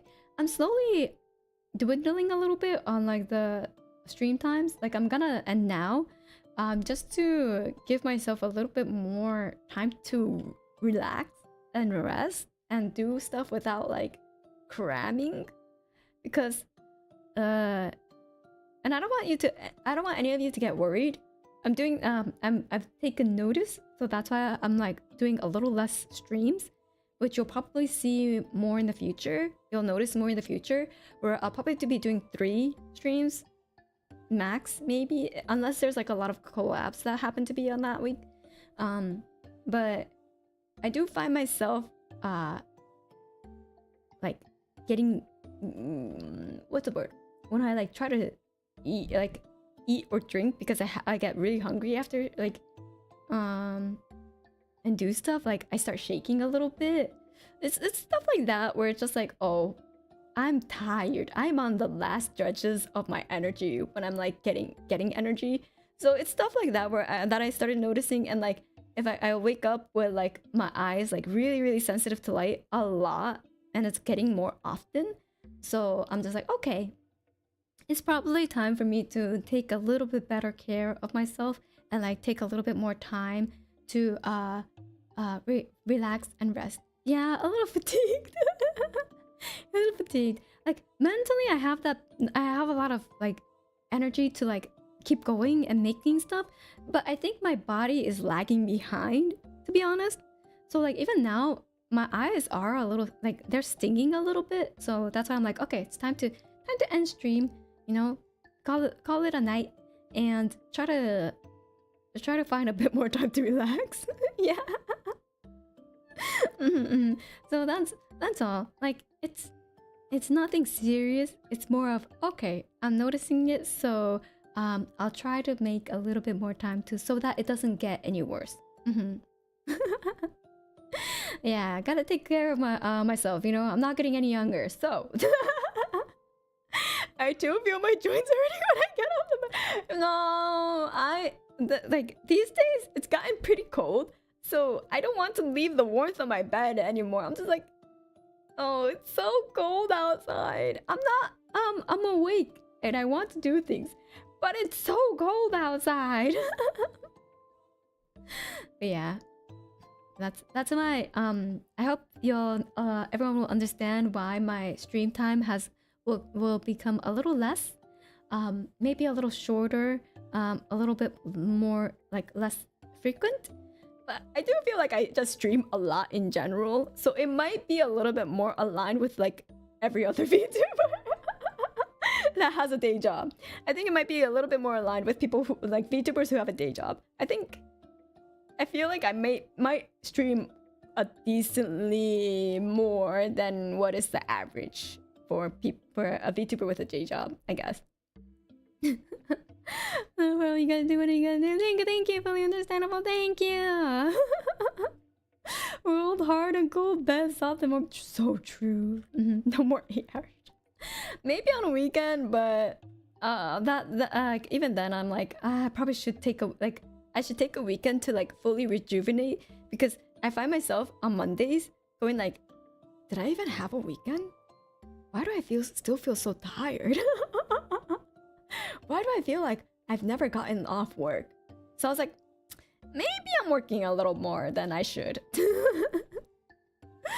Don't worry, sorry, you do stream quite a bit for a day job worker.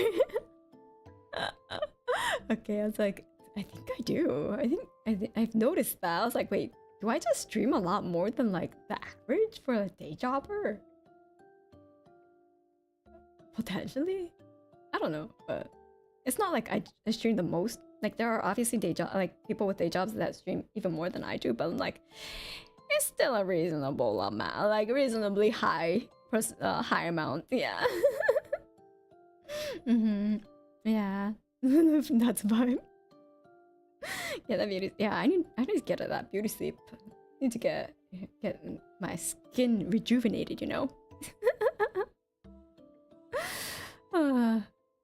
Kokone is only half a wage with her stream hours. You know, it is like a part-time job. Like I do probably stream like close to 20 hours a week.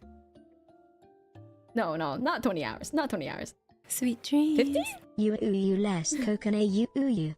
For real though, good to hear you are taking care of yourself. Healthy and happy Kokone is the best Kokone. Less than 3. Thank you, Zelda, for the dono. Thank you. I will take better care of myself. Yeah, I think it's about time that it's yeah. It's starting to take its toll after 2 years of running full speed. I guess taking the minimal amount of vacations. So yeah, the 5 previous streams averaged like 4 hours. Yeah, averaged like 4 hours per stream. But like other like wages that I've seen average like 2, maybe at most 3. And I'm like, oh, maybe I should limit it more to like 3. So yeah. Yeah, it has been 2 constant years. Yeah. Yeah, breaks are needed. For sure. Wait, no, I pretend I lied. Why? Why? We can blame the last 2 weeks on ARC. Yes, we definitely can't blame the last 2 weeks on ARC. That definitely, I overdid it. I definitely overdid it. It's average 1 hour. No, it's not, you liar. So I'm going to take my time. So I'll post my schedule tomorrow. No stream tomorrow. But probably Tuesday, and then Thursday, and then Sunday night. I think that'll be more my schedule. We'll see. But I'll definitely avoid Wednesdays, and I think I might try to avoid Fridays so that I could take time to like spend a bit of time with my friends too, because I've realized I've kind of neglected them for like the past 2 years. So I want to try to make a little bit more time to like hang out with my friends, because they tend to hang out on Fridays too. And I've always been streaming on Fridays because that's a good time to stream for other people, for like my viewers. But I think I'll try to skip Fridays as well. Yeah, time to take that Fridays off. Yeah. Thank you for being understanding though. Yeah. I still love streaming. I do. It's not like that I like streaming less. It's just I do have to try to take care of my body, and then also not neglect my friends. Yeah. So thank you so much for listening to me yap for 2.5 hours, or almost 2 hours and 40 minutes. Thank you, and thank you for helping me cook up this amazing scenario. oh yeah, always I want to always thank my coconuts for helping me with these scenarios, because I feel like I do get like the general idea pretty quickly, but I feel like, you know, bouncing off with chat while making these does make the scenario that much better. So thank you everyone for your ideas and inputs, and just like being like this balance that I could like also think out loud, which helps as well. Thanks for the fun planning stream. Thank you for something. Thank you. Your planning streams are always the best.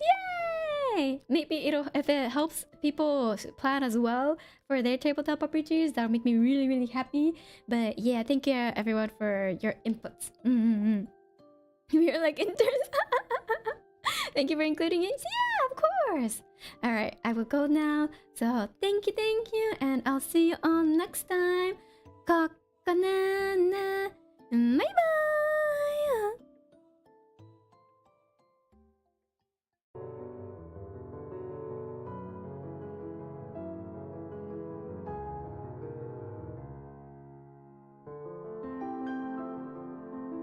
Uh-oh.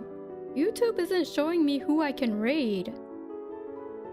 There's no one live on my side. Hold up. There's definitely people live. What? Yeah, there's a lot of people live. Wait, not a lot. A lot. Just... But... There's some. Hold on. Share. Copy link. Paste into it. It's not showing anything. There we go. Okay. There we go. I hear the voices again. It's me. It's me. Wait, hold on. Okay. I'm gonna raid into...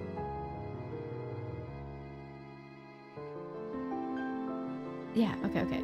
Copy... Wait, share... I don't know why it's not showing it. Okay, copy and paste. And then edit. Customize. It's just empty. There we go. We're gonna raid into Yuki and Yuna from Dual Leveling, who are also huge tabletop RPG fans. So that's who we will be raiding into. I apologize it took so long, but you know, YouTube being YouTube. Alright, thank you everyone. I'll see you later.